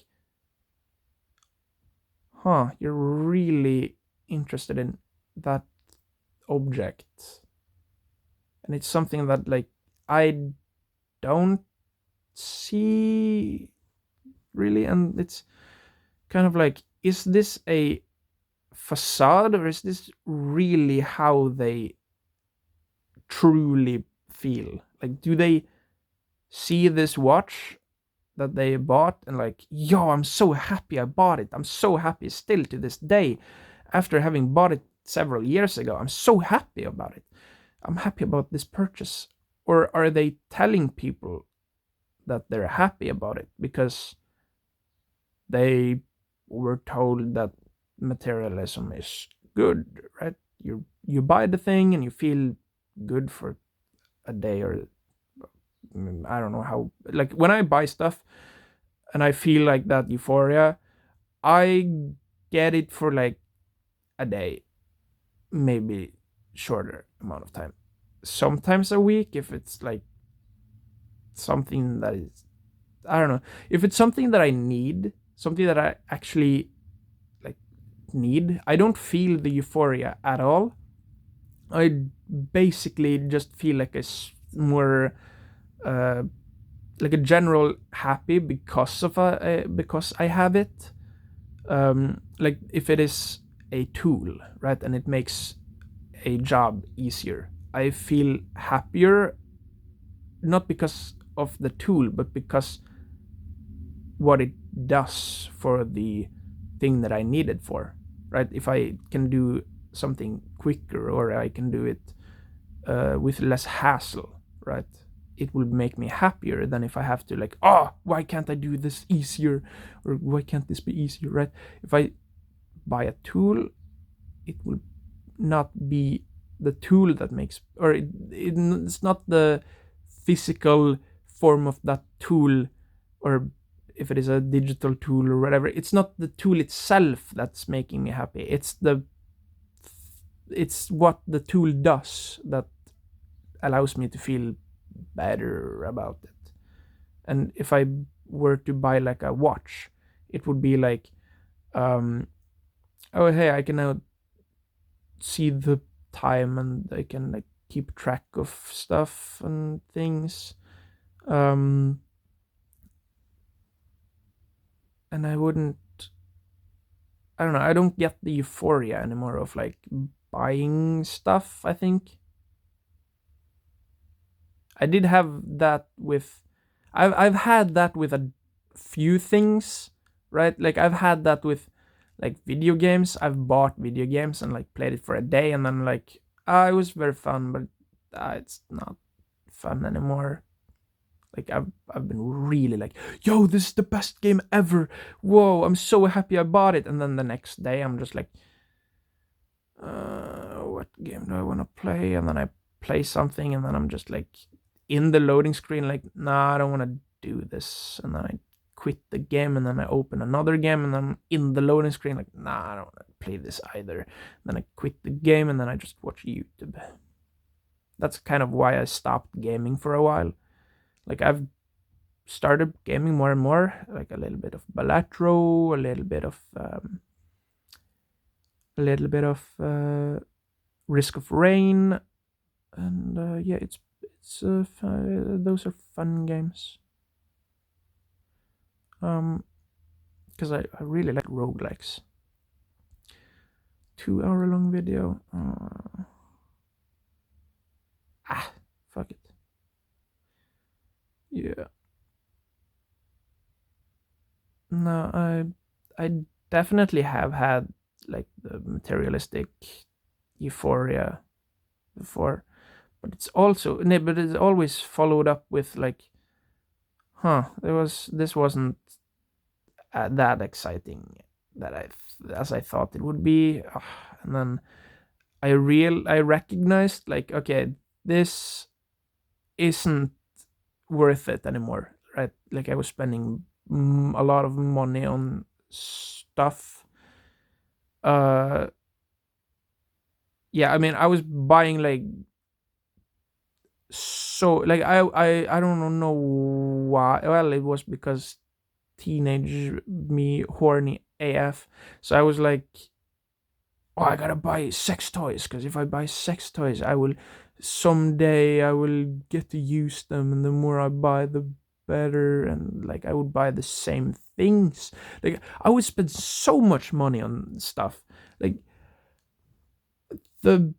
I would be like, yo, I'm experimenting with my sexuality and stuff, and I was like, yo, I'm figuring out things about me. But then I was like, I don't know, I was like figuring more out that I was like, I don't know, it didn't seem very interesting. But the act of buying it, right? The looking through the websites and like finding new things was like, yo, it's new and exciting. Oh my god, even though it might have been the same type of thing, it was still like, yo, I wonder what this would be like. And then I bought it, and I would be disappointed because it was like, okay, well, it's not that cool. And then I would go back sometimes later, and they always got me with like the if your order is this much, you will get free shipping. Because yeah, I was stupid. Well, not well, every human is stupid at sometimes. Even geniuses would like they're not genius at everything. Like there's a reason why people who are like really intellectual might have struggles with like social lives, because like you can't be genius at everything. If you're genius at everything, you're either delusional and think you're a genius of everything, or you're just wrong, right? You're not a genius of everything, because then you lack the perspective of what you aren't a genius of, or you're not capable, or you're not willing to acknowledge what you can't, or what you don't already know. And if you don't want to acknowledge what you don't know, you can't learn more than you already do. And if you can't learn more than you already do, you can't improve. And if you but if you already know everything, you don't need to, you don't feel the need to improve. So it's kind of like, I don't know, I've seen people who truly believe that they know everything, and that they actually are geniuses of everything. Like, they know everything. They uh yeah, everything, but they don't, and they might not even know as much as a regular person, right? They might know less than a regular person, because they can't see, they don't acknowledge what they aren't able to do. So there's a lot of things they don't see, that, or at least they don't acknowledge the world in the same way. But I that's a talk for a different episode, probably. Like, what are delusions? And like, it's so interesting thinking about, because like, someone's ego can be like, it's so fascinating, because it's like, the ego is like your sense of self, right? I think, at least. And it can make you think some weird stuff, and it can warp your perception of anything. And yeah, I just really like thinking about stuff like that, because it's like, it's it's a lump of bunch of wires. Like, your brain is like a bunch of wires, and like hormones and receptors, and like, I don't know, it's such a fascinating thing, because it's like, I see the world, right? But is that, like, I've heard about, I've seen videos about, like, um the theory about, like, your brain taking in stimulation and creating a world within your head. Like, everything is created inside of your head, and you're projecting the world out from your eyes, basically. So instead of like seeing the world as it is, like undisturbed, like pure through your eyes, right? It's like, it might instead be that your brain predicts what, like, it's your brain might be a prediction model instead of a react to whatever happens. Because like, when you see a ball coming towards you, your brain predicts where that ball will be in a certain amount of time, to where you should put your arm, right? And you don't think about that. You don't think about where you need to put your arm. That happens subconsciously. And like, psychosis, that's also a very interesting topic, because it's like, it's in the head, but it, to the person who experiences it, it is more real than what is actually real, right? They might feel stuff, they might see stuff, they might hear and smell, taste, any sense in the body. They will experience something that isn't there for everyone else, but it will be real for them. Like, it will be real to them. It will be 100%. Like, you can't tell them that the sky is not brown when they're looking at the sky and the sky is brown, right? They will think you're crazy because you're both looking at the sky, and the person is seeing a brown sky, and the sky has always been brown, or maybe it hasn't always been brown, but um, yeah, I don't know.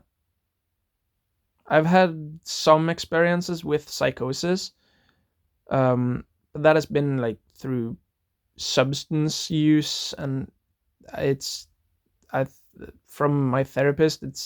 They told me like if I do that stuff enough times, I will develop some mental conditions that will probably lock me in psychosis for a while, and so I haven't done it in quite a while, and so I'm keeping away because I know that if I did it once more, it would be like, oh, I want to do it again, and then I'm gonna have to wait like a very long while until my brain forgets about the experiences, because I've experienced the world through a 2D infographic YouTube video in real time. Like people around me were those like After Effects animated like uh, people in like simplified history or whatever that YouTube channel is. Simple history maybe. Like the I know a lot of war no, maybe not documentaries, but like a lot of YouTube videos about war stories and stuff that are animated in like an infographic video. And yeah, it was like the world was in that style. Like I was seeing the world in 2D, right? It was weird. The people that I was in the room with, they were the characters that were in the video. And then I snapped out of it, and I was like, yo guys, we're in the infographic YouTube video, and everyone was like, what the fuck are you talking about? And then I was like on the way to like a really bad trip, because I always, when I've done the things, I've had like really high ups and then really low lows, right? Like I'm super happy, and then I'm like super worried about like, oh no, I'm I just puked out my brain, I'm going to die, or I'm like I don't know.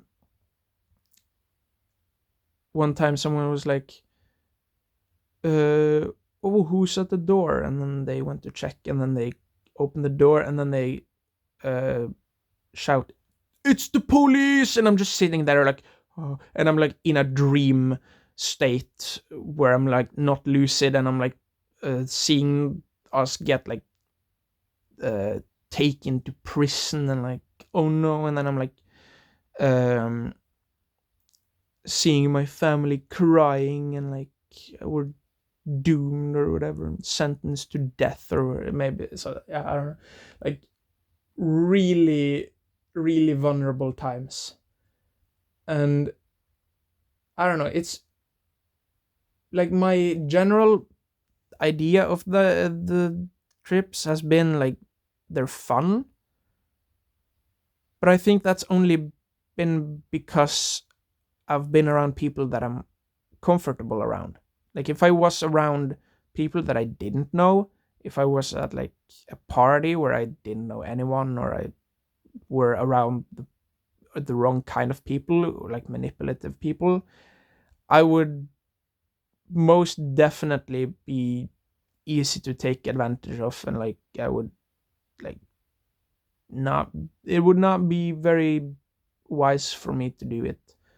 And I recognize that it's not wise for me to do it, and therefore I have kept away. But also the people that I did do it with didn't want to do it with me anymore, because they saw like, oh shit, you're actually gonna ruin your mind if you keep doing this, because you're not supposed to puke from it, or you're not supposed to uh like have you're not supposed to hear children skipping around in the streets. You're not supposed to hear or see NASCAR tracks in someone's living room. You're not supposed to like be in a jungle suddenly. You're not supposed to fly around like a drone out of windows and like seeing under the building, right? You maybe that's how people experience it, but that's not that is not how I experience that specific thing, at least. And I haven't tried many things, so I'm just keeping away from all of it, because I know that if I try other things, it will be even harder to keep away from trying newer things. And for a long time, I had the mindset of like, oh, but what if my therapist is like trying to keep me from finding my true potential, and uh, like they were trying to keep me grounded, but I could achieve so much more if I unlocked these like new ways of thinking or whatever. And like the normal ways that I think about like uh, learning new skills and stuff, right? Like I think of programming as like, oh, I can learn a new way to think that will then fundamentally change the way I approach stuff. And that was kind of the appeal of substances, right? I didn't want to do it for like the fun of the thing right then and there. I wanted to unlock more of my brain, and I realized like if I do that, the only thing that I will unlock is schizophrenia or some kind of like mental health problems. Like I'm probably not the person who would benefit from doing such stuff, from what I've realized, like from what I've understood. Um, but I don't know. It's kind of I'm kind of happy that I tried them out and found out that I wasn't capable, or I wasn't the person who was, or it wasn't healthy, or it probably isn't healthy for a lot of people, but it especially bad for me. But I'm also, yeah, and I'm happy that I was able to cut away from it, right, and like see into what I can end up as if I do those things, and then being able to choose to say nah. But it would have been so much easier to say nah if I didn't give in to peer pressure and I like didn't try it at all. Because it wasn't peer pressure in the sense of like going to a party and like people like, yo, come on, do it, it's so fun, everyone. It was more like over the course of like months, someone was like telling me like, oh, do you wanna, wouldn't it be funny if we did this thing? And I was like, no, I don't want to do that. And then for months they would like reference that every now and then, and I would be like, after a while I would start like, huh, wait a minute, maybe it would be a little cool to, or maybe it would be a little interesting. I don't know, like I didn't think about like, oh, it would be cool, because I don't care about cool. Because cool is wanting to be cool. uh I feel is more like a cope for like when you don't want to be uncool, right? Instead of accepting that you're uncool, you want to be cool because cool people are cool. I don't know. But yeah, it was like not, the problem wasn't, or the problem I had with, or that kind of peer pressure was more, it worked because it didn't happen then and there, right? It wasn't like someone brought out something and then I was like, oh hell yeah. It was over the course of months I was broken down from like my strong mindset of like, no, I don't want to try that because I would probably like have a bad reaction. Um, like it took a long time, but then after a while I got interested and I was like, yo, what if we do that thing? And then we kind of like uh decided, okay, and then we did it, and I was like, yo, do you hear? No, I was telling them like, dude, you could be quiet. They're gonna hear us. And he was like, and no, they were like, um, who is gonna hear us? The people in the street, the kids. They're gonna hear us. And they were like, what do you mean? There are no people around. And I was like, no, but listen. And then no sounds. Because I was hearing like footsteps in the street, right? I was hearing like kids jumping around, like playing around. And they were like, are you okay? And right before that, I had like a psychotic episode where we were running on a bridge, right? I was talking to them and we were running on a bridge. Like they took my hand and we were running through a tunnel or like a jungle or a bridge or something. This is what I remember. Like I can only remember afterwards because it's so real when it happens. But when I snap out of it, the contrast between the the imagined world or the psychotic episode and the real world is so huge. Like I'm running around with people and then suddenly standing in someone's kitchen and I'm just like,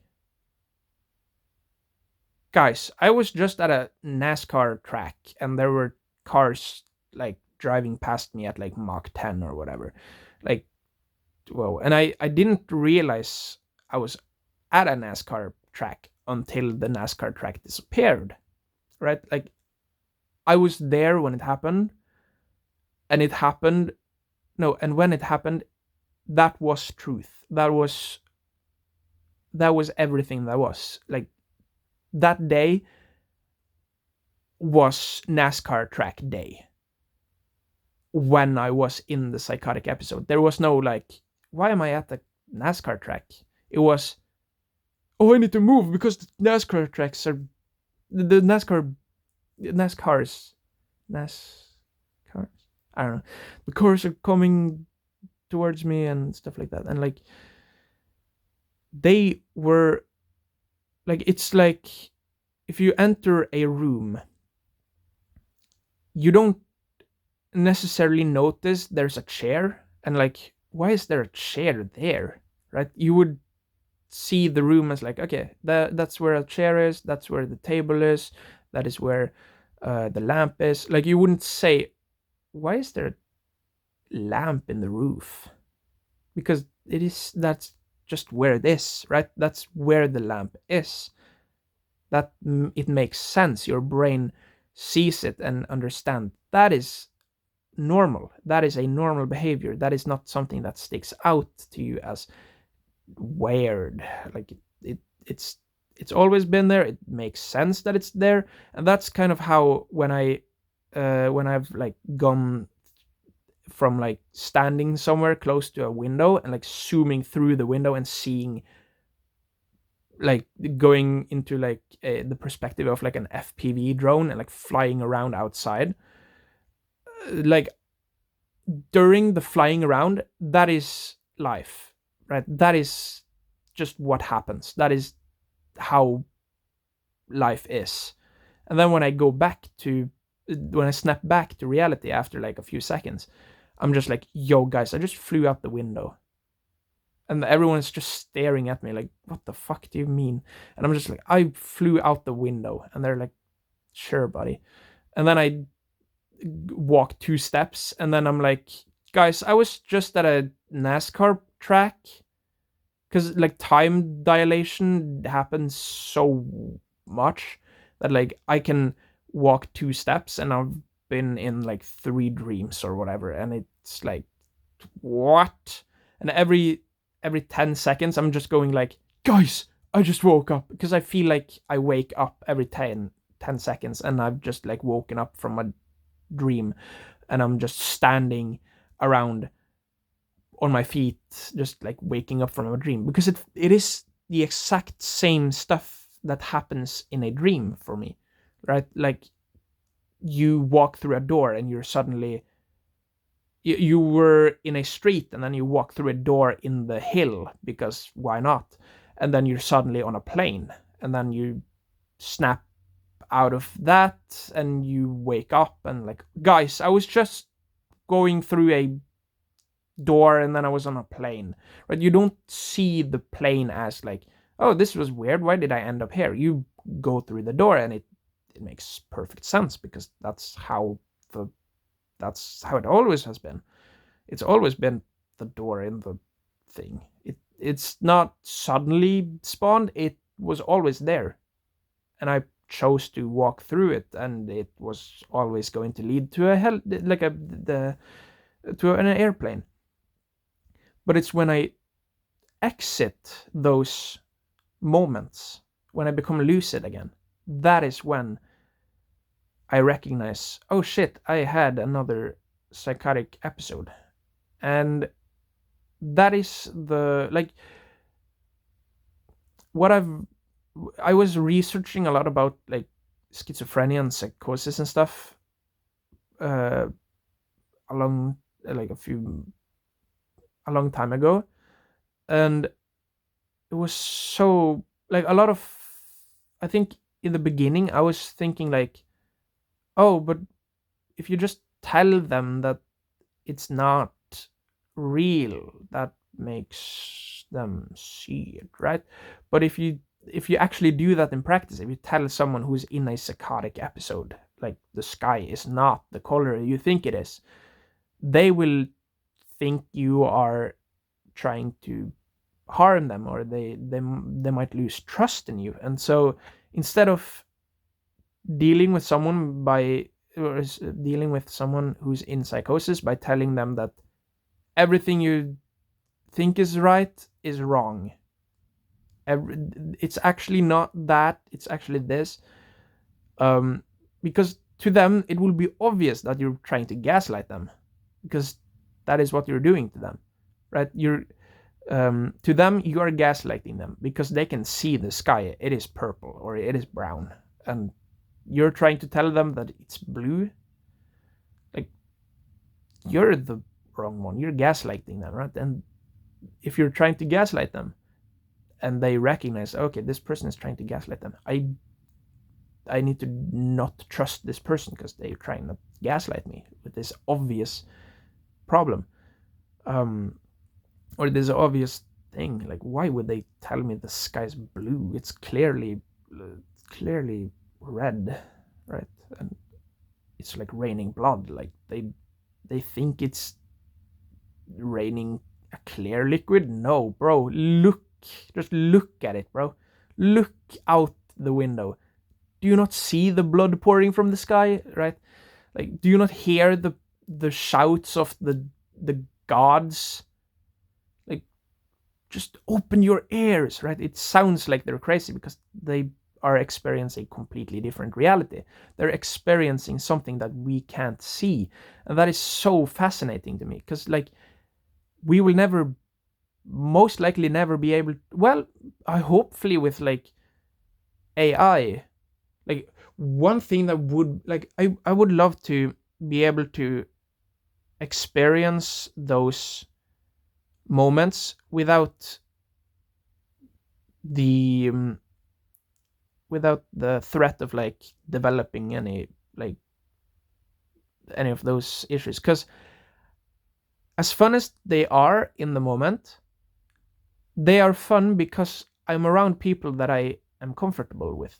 If I am at the Rema 1000 and I'm going to buy groceries and I'm suddenly surrounded by people with chainsaws who are trying to kill me, or maybe something more subtle, like the person in the cashier, their face is starting to melt. Like I'm trying to not say like, why are you melting, right? Like right, like it's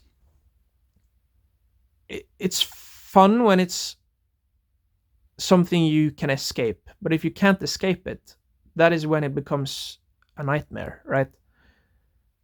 Like when you have no control, because I still have control over when I would do that, because I would just not do those things anymore, and that is how I would stop it. But for someone who has developed those or has those mental conditions, they wouldn't be able to stop, or they wouldn't be able to not go through them. They would be able to reduce or stop them through medication. But if they stop taking their medication because they believe that it's like lowering their creativity or like changing who they are fundamentally, like it can be very easy to stop. Like I learned some statistics that like well, one statistic was that people who have some psychosis related, some psychoactive disorder, is 30 times more likely to commit suicide. And that was very surprising. But it also makes sense to some degree, because it's like having a disconnect from reality can be very exhausting, because if you're experiencing the world in a certain way and everyone is saying no, you're experiencing it wrong, right? It's gonna be isolating, and it's gonna be horrible, and yeah, and it might need a lot of help from a lot of people. And if you don't have, if for people who don't have that help, um it will most likely be very horrible. And that is probably why the rate is 30 times higher for those people, because it's like, I don't know. And yeah, and as much fun as I had in those situations, I also had so many horrible uh, things, but I don't remember those things. Like I don't remember how completely like broken. Like I thought I was a broken human. I thought I had like broken my brain every time. I thought I had like killed myself because I could never become. I thought I had like developed schizophrenia and stuff, and like uh, I can never see the world naturally again. And I don't remember those times as much. Like I know that those happened every time I did it, but I don't I don't remember them as much. Like whenever I got like the urge to do it again, I would be like, "Oh yeah, it was so fun." But it wasn't just fun. It was a really intense roller coaster. And I don't know, it was the amount of different emotions that I was running through that made it interesting, because it's not a lot of things that makes you happy, terrified, uh, anxious, uh, like nauseous, and also like, yeah, I don't know, like every emotion could happen, and they would not just happen, they would overtake my entire conscious thing. Like if I was scared, I would be terrified. If I was happy, I would be on the top of my life. Like the swings would happen so rapidly, and they would happen so often, and they would happen so hard that like the trip itself, like it wasn't like the individual parts, like, oh, this is a bad part and this is a good part. It was mostly that like the whole thing was so intense that it was an experience. It wasn't a it felt like a good experience afterwards, because I remembered the funny things, because I told people about the funny things, and I didn't tell people about all of the, I think I might have told people about like all of the bad stuff happening while I was doing them as well, but I forgot about them, because the funny things were like the other people also remembered them. Like when I was like in a jungle, people were like, yo, he's in a jungle, and like whatever, and then I would sit down for like 1 second for them, but I would be out for like 10 hours from my point of view. And like so much would happen in so little time that the people around me just got tired of being around me when I was influenced by such stuff. So now I luckily don't have anyone to do it with, and I do not have access to any of it. I don't have any contacts who have access to it. Like when I had access to those things, it was through someone who knew someone else who knew someone else, if that makes sense. And so, and I also know that if I were to go buy anything that, like any kind of that stuff, I would become, or there would be a very high likelihood of me getting like paranoid. Like, oh no, someone is gonna find me and like they're gonna know that I did this. Like I see that as a point of paranoia, like a source of paranoia. So I don't go out of my way to get those things, because I know that they're bad for me, and I know that they're going against my other goals. And so giving into those, like giving into the urge to do it again, is letting myself down, even though the motivation for it is to unlock more creativity or unlock some boost of brain power. I know that it won't actually give me any benefits. It might give me psychosis, like long term, like I don't remember the persisting psychosis, it was something like where your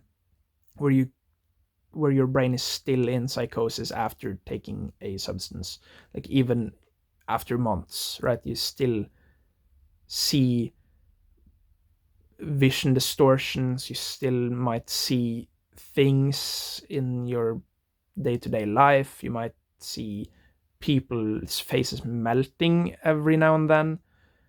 Like it all depends on like how your brain like changes based on it. And my mind was like, my idea was that like if I do it enough times, I will be able to like envision cool stuff.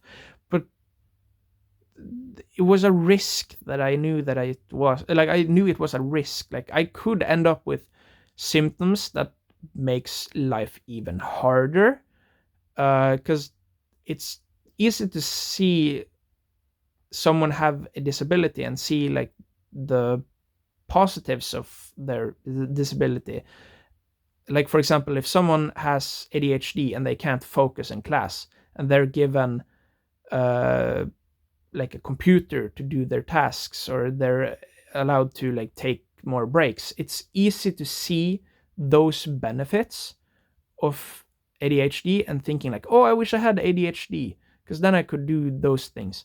But if you were given ADHD, you would realize like, oh shit, this is a lot harder than because this isn't just looking at, this isn't just the benefits, it's the negatives as well.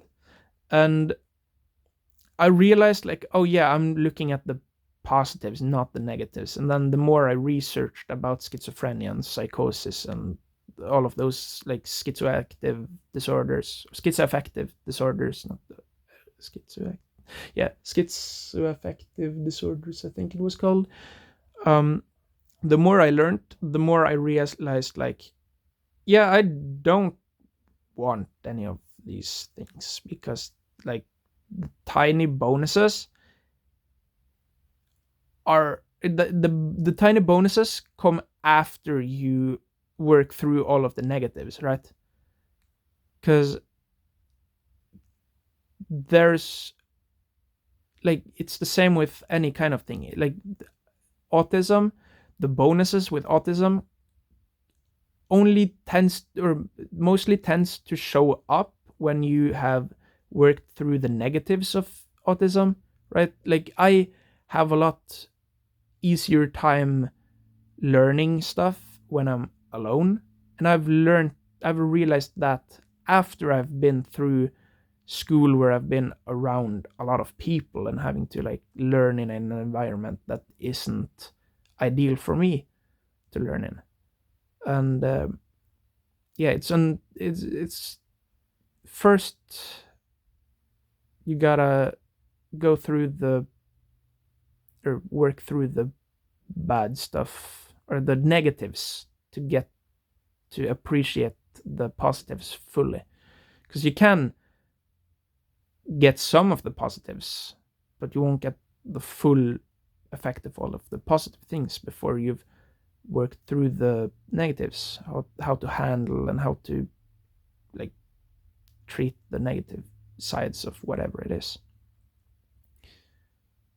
Like the benefits of having a car, like there are benefits of like having a car. You can drive everywhere you want. You can drive a lot of places. The negatives though, um like parking, getting like finding parking, uh charging the car if it's electric, like gas stations if it's not, and the prices of stuff, and like um the cost of repairs, and like just the loans and stuff. And there are so many negatives, but it's not until you like go through the like until you get used to the negatives that you fully appreciate the, maybe that's wrong, I don't know. um I at least see owning a car as kind of like a hassle for where I live, because I've heard like Bergen is one of the, has one of the best collective transport, like public transport, I mean, has one of the best public transport systems in either in all of Norway, or like in the world, or like some like, it's very up there in at like mass transport or whatever, like public transport. It's so great. Like I can go take a bus. I don't even have to buy a ticket every time. I can buy a subscription to the ticket, like to the buses, and I can walk from one bus to another bus, and I can like, uh, or I don't. A lot of times I don't even need to walk very far to the next bus stop. Like it's like 500 meters sometimes, maybe even like 200 meters between two stops, and like it takes 2 minutes of walking between two stops. It's so overachieving of a system. It's like absolutely amazing. And I don't need a car to get around, because I don't like. No, I really like the structure, right? I like the times, because the buses arrive on time most of the time. Sometimes they're a little earlier, like a few minutes earlier, or no, sometimes they're like 1 to 2 minutes earlier. So you're like walking there and you see the bus pass and like, oh shit, okay, well. But then the good thing is the next bus comes in 10 minutes. So it's like I could walk 1 or 2 stops, uh, and the next bus would be there to pick me up. And it's so amazing. Because, I don't know, it's. And the buses go so much further now. Like, they changed the bus routes a few years ago, where, like, they extended. They basically made the routes so they, like, go, like, quadruple the length. And so you have, like, several buses taking the same route at the same time, and they're taking like a really long path, like maybe an hour long path. No, yeah, maybe an hour long path, like one way or something. And then they have like 20 buses going that route, just to keep it like 10 minutes intervals at every stop. It is so fucking great. And I don't need to stress with like, oh, do I have a ticket? When does my ticket go out? Because I buy like a month of a ticket. Like I buy a 30-day ticket, and I can just get onto any bus. And then the occasional time when like they when like the ticket checkers, the people who check if you have a ticket, come on board every now and then, and they just scan the QR code that you have. You just take out your phone and you go into the app and you click anywhere on the screen, basically. No, you click on like one icon, and then you have a QR code. They scan it, and beep, you're done. The most hassle with that is getting out your phone off your pants if you don't have it in your hand already. So that is how easy it is to get around with public transport in my city. It's like incredible. And I can look at like in the app they have information if you like about the routes. So if the route is like a little slower because of like a closed road, or like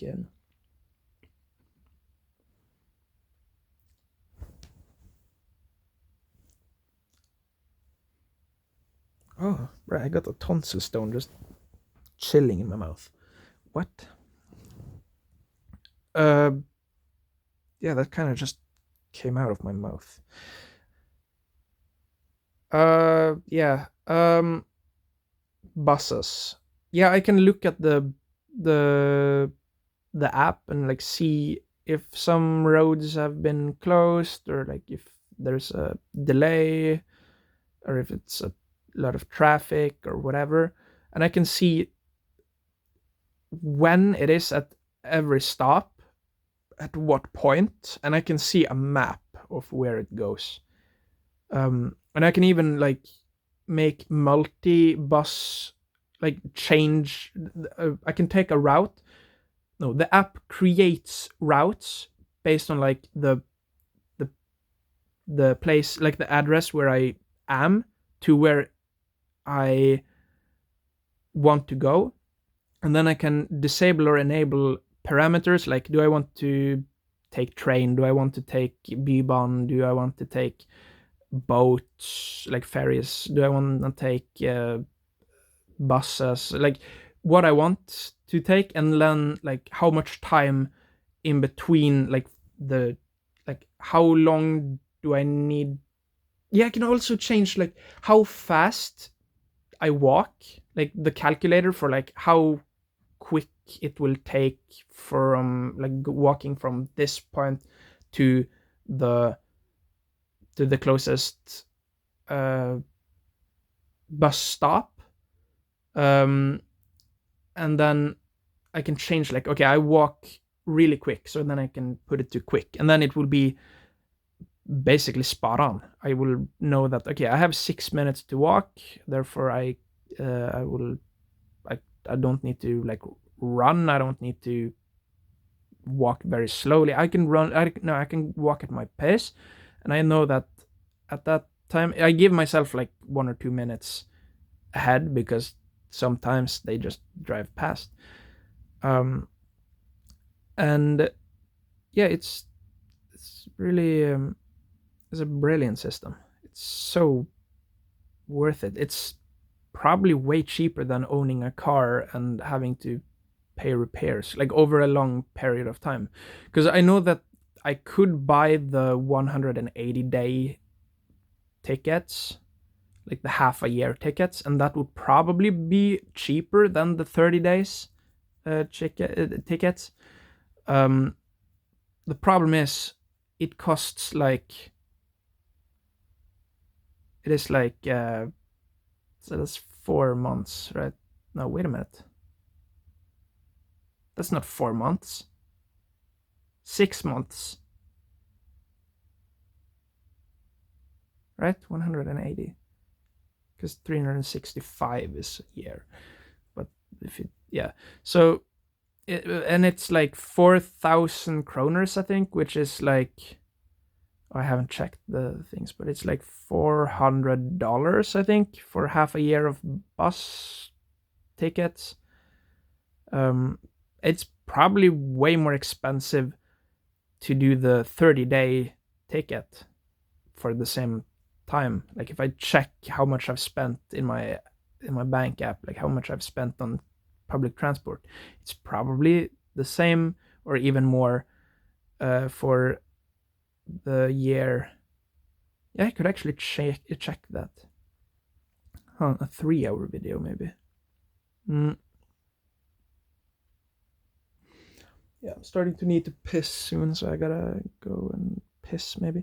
But yeah, collective no public transport is such a banger in my city, and it's like it opens so many doors because I don't need to know the roads, and I don't need to know the, well, I probably would know the rules and stuff if I had taken the like the driver license test and gotten a driver license, and it might be very fun to drive, but I also like zoning out and like looking at the environment around me when I'm like getting driven around.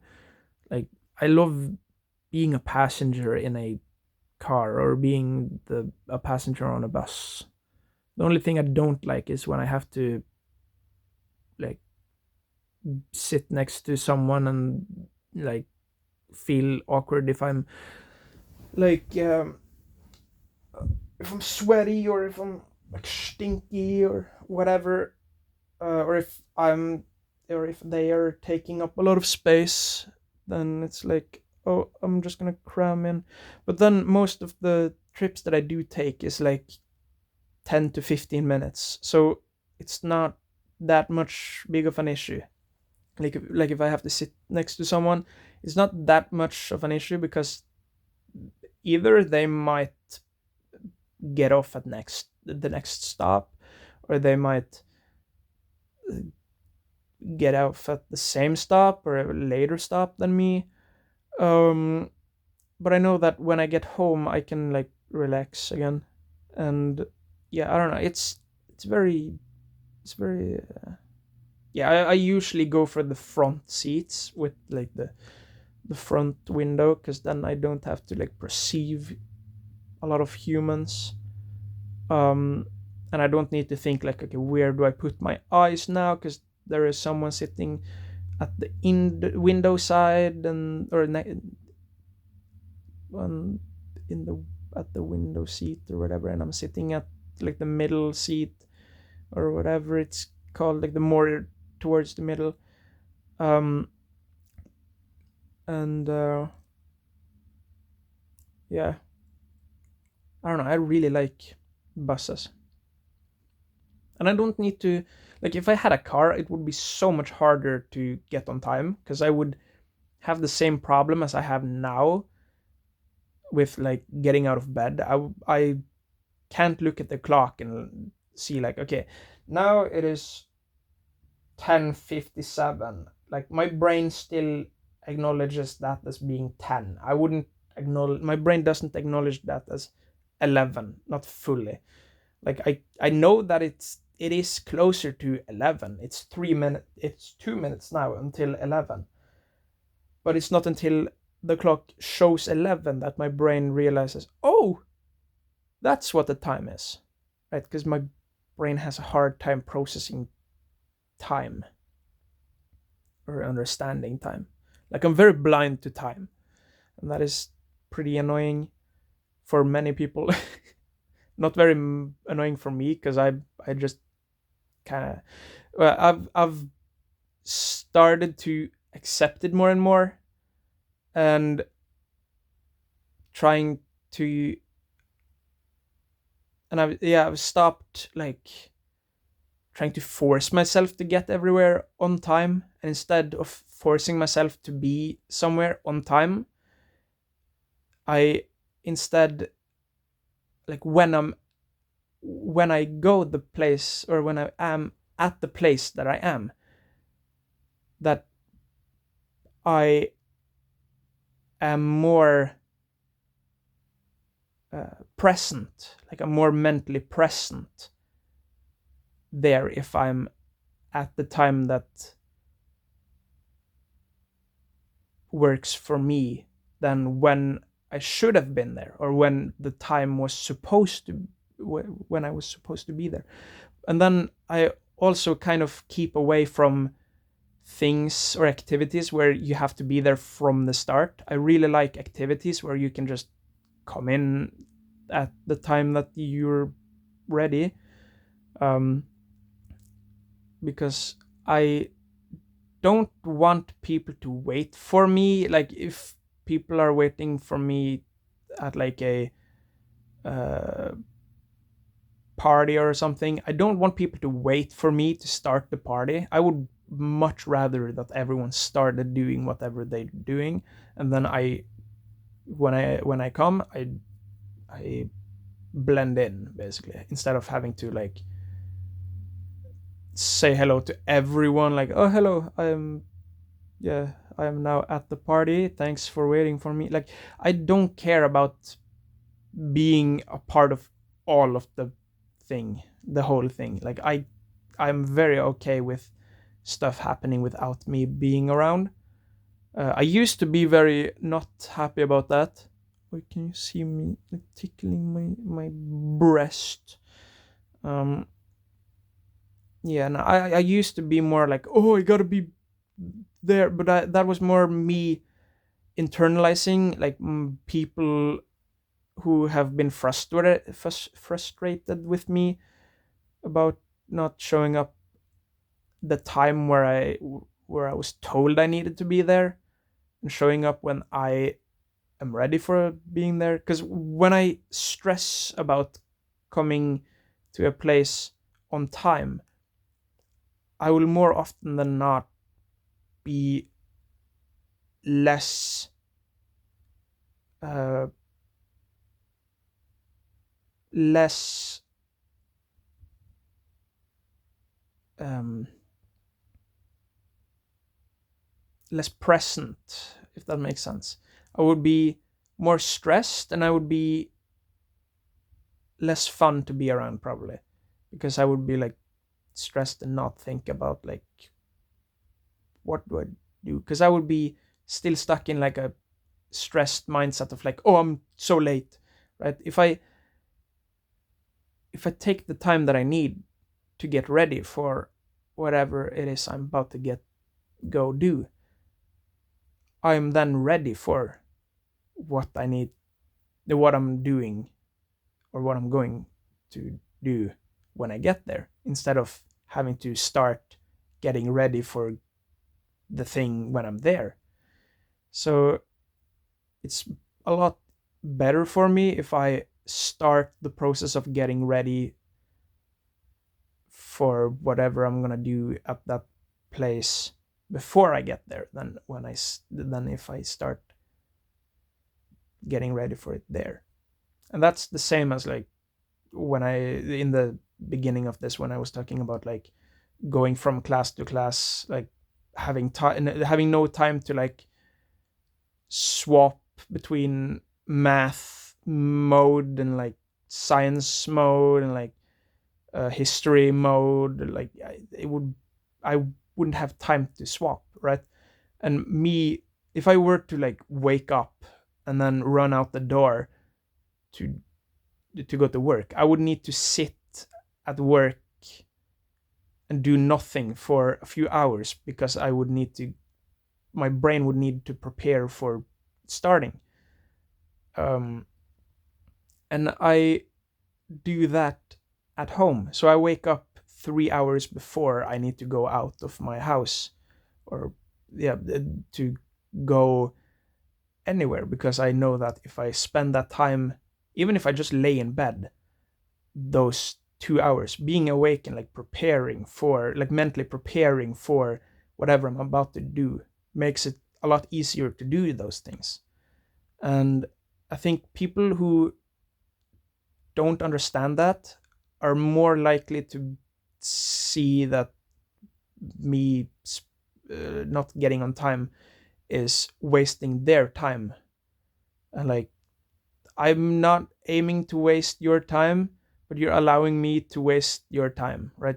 If you're stopping, if you're not doing what you're doing because you're waiting for me, I would believe, like, I believe you're wasting your own time by waiting for me, right? So it's kind of like people who get upset with me not being on time.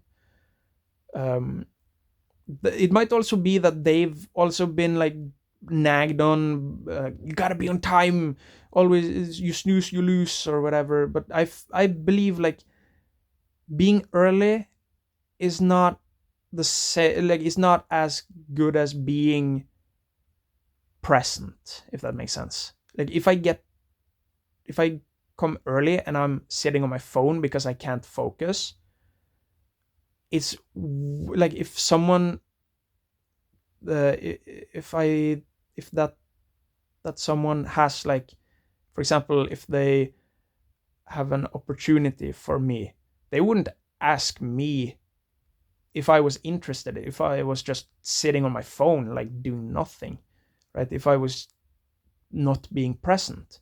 But if I come late and make like more of an entrance of like, yeah, hey guys, I'm here now, and like being confident and like, yeah, I was late, but I know I was late and I chose to be late.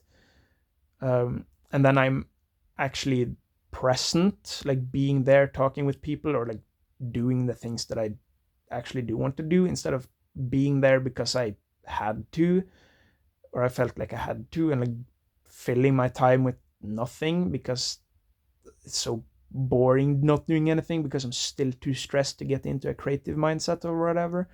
And that has kind of helped me into getting a lot of opportunities. Like, I do believe opportunities comes with luck, and I also believe luck comes with um like luck is skill based, if that makes sense. Like, if maybe not skill based, but it's altered by things you do, right? Your luck changes based on what you do. If you sit in a box for all eternity, you will likely have no opportunities whatsoever. If nobody knows you're in the box and you're not like you're not doing anything, like the opportunities you will have will be probably none. And if you're like always everywhere, without no reason or purpose, that also might be hard to get any opportunities, because if you're not looking for anything, or if you're not open to um, like the possibility of having an opportunity, um, you might not take the opportunity when you're given it, because taking an opportunity and having an opportunity is completely different, because everyone can be like given opportunities, but not everyone can take them, because maybe you've been given an opportunity to work at a company, but you already have a job, and maybe they pay more than the thing, but you really want to uh, work at that new place that you got the opportunity from, but you can't because you rely on the amount of income that you have because of loans or whatever, and so you're not able to take the opportunity that you might want to take. And that is kind of like, I'm trying to find opportunities, like put myself in situations where I get opportunities, and then steering me in the ways where I get the opportunities that I want, instead of instead of looking for any opportunity. Because I know there are a lot of opportunities all the time, everywhere, surrounding us all the time. But not all opportunities require or needs the same amount of awareness, right? You don't always need to be aware of every opportunity, because some opportunities might clash with what you actually want, right? Like, if I met someone and then they were like, yo, you want to have a child together, like, that would be an opportunity that would go against what my goals are right now. But it is an opportunity, and if I was like looking for any kind of opportunity at all, like just looking for something to happen, like, it would be a lot harder to say no, because I wouldn't have a reason not to, right? I wouldn't, like, if that's the best thing I see, or if the first thing is the best thing I see, and like I don't see that the opportunities will happen very often, then I might take it as like, oh, I need to do this because this is the one opportunity that I'm given, instead of like picking and choosing which opportunities you want and which opportunities you don't want. Because some other person might take that opportunity and be more fulfilled with that opportunity than I am. And therefore, I don't see the point in like taking opportunities that I don't that go against my goals, my deeper goals. And that also makes it kind of hard to get a job, because I don't want to be locked into uh, into something that I don't really want to do for a long time. Like, I don't want to sit and do nothing for a lot of my time, or a lot of my time. I want to do things that I feel is worthy, and I do stuff that I feel is worthy, because I see that, like, okay, I have the opportunity to have a more um a like I have the opportunity to find a more fulfilling job than just a job to pay rent, right? The help I'm getting from the government is to help me find a job that, like,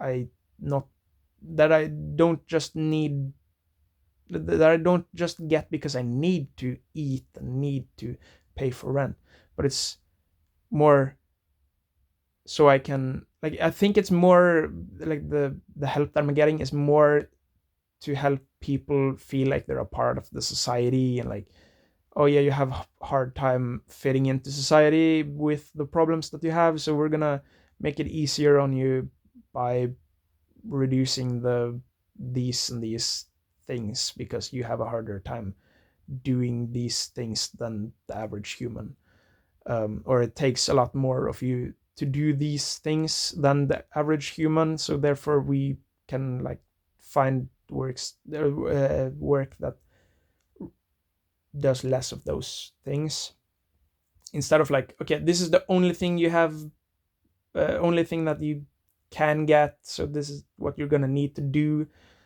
and we don't care about if that makes you happy or not. You need to do it, because if you're not, you starve to death. And I'm very fortunate to have that opportunity, and I see having the opportunity is like it could very easily be like someone could be jealous or could get jealous and like, oh my god, it's so unfair that this person gets to choose their job and like have a fulfilling job. What, when I need to work this shitty job with this shitty boss and like shitty everything, and like I hate life and it's so bad. Like I think that because so many people have such a negative, like so many bad opportunities and stuff, it seems like, at least uh, I'm more obligated to take that opportunity to like have a chance at something more than just like paying the bills or like surviving, right? I have the opportunity to do more with my time, not because I'm a better person or because I'm more worthy, because I have the opportunity. I have put myself in the spot where I am able to do that. And of course, I did have a lot of luck with like born as a white male in a socialist utopia kind of. Uh, so like it's not a realistic, like a repeatable thing. It's like a kind of like a like me only kind of thing. Like someone else could see the stuff that I have done and like, oh, I want to become like Marius when I grow up, and then they might do the things that I do, but never be able to replicate the same things that I have done because their opportunities will be different. And if they're trying to do the same things that I do or I did, they won't end up at the same place because they won't have the same opportunities. And then they might be looking for opportunities that make them closer to me or that make them more similar to me, but when they would benefit more from opportunities that help them more. But if they don't think about like, okay, who do I want to be, instead of I want to be like this person, I'm so inspired by them, I want to be them, right? And that's very easy. Like I've had so many like Instagram, no, not Instagram, internet personalities that have been like, oh, I want to become this person, I want to do like this person, I like this person's these people's jokes. And after a while I've realized like it's not very good to have one inspiration, one person, or like a single point of inspiration. It's very echo chamber kind of thing to have just one source of inspiration. And I've realized like the more different sources I have, like different people, different ideas, different mindsets, and different um, things, like the more different sources I have of inspiration, the easier it is to find me, right? Because it's like it's all getting blurred, right? Like I'm focusing on specific parts of some people, or like I can see like the the common traits between people that I enjoy listening to, or like looking at, and like or watching their stuff, and yeah. um and then I can use that to see, okay, and then no, I can use that to find more about myself. Like, okay, I like these people, and these people have this in common. Maybe that is what I like about myself, and then I can like extrapolate or interpolate or whatever, and like, oh, maybe I do like this stuff, and then I try it, and then maybe nah, and then I find new types of people, and then new perspectives. And are we gonna go for a 4-hour episode? Probably not. I probably don't have much more. 46% left. I gotta piss. I mean, I could pause the recording, but I don't think anyone would ever watch 4 hours of a guy in a bed talking about literally nothing. Like, this is the I don't know. I don't know. I gotta piss so bad. So yeah, I think this is a good place to stop the video. So yeah, have a good day. It's 16th of May. Tomorrow is the Constitution Day, or like the, yeah, I don't know, constitutional marriage or whatever. Yeah, goodbye.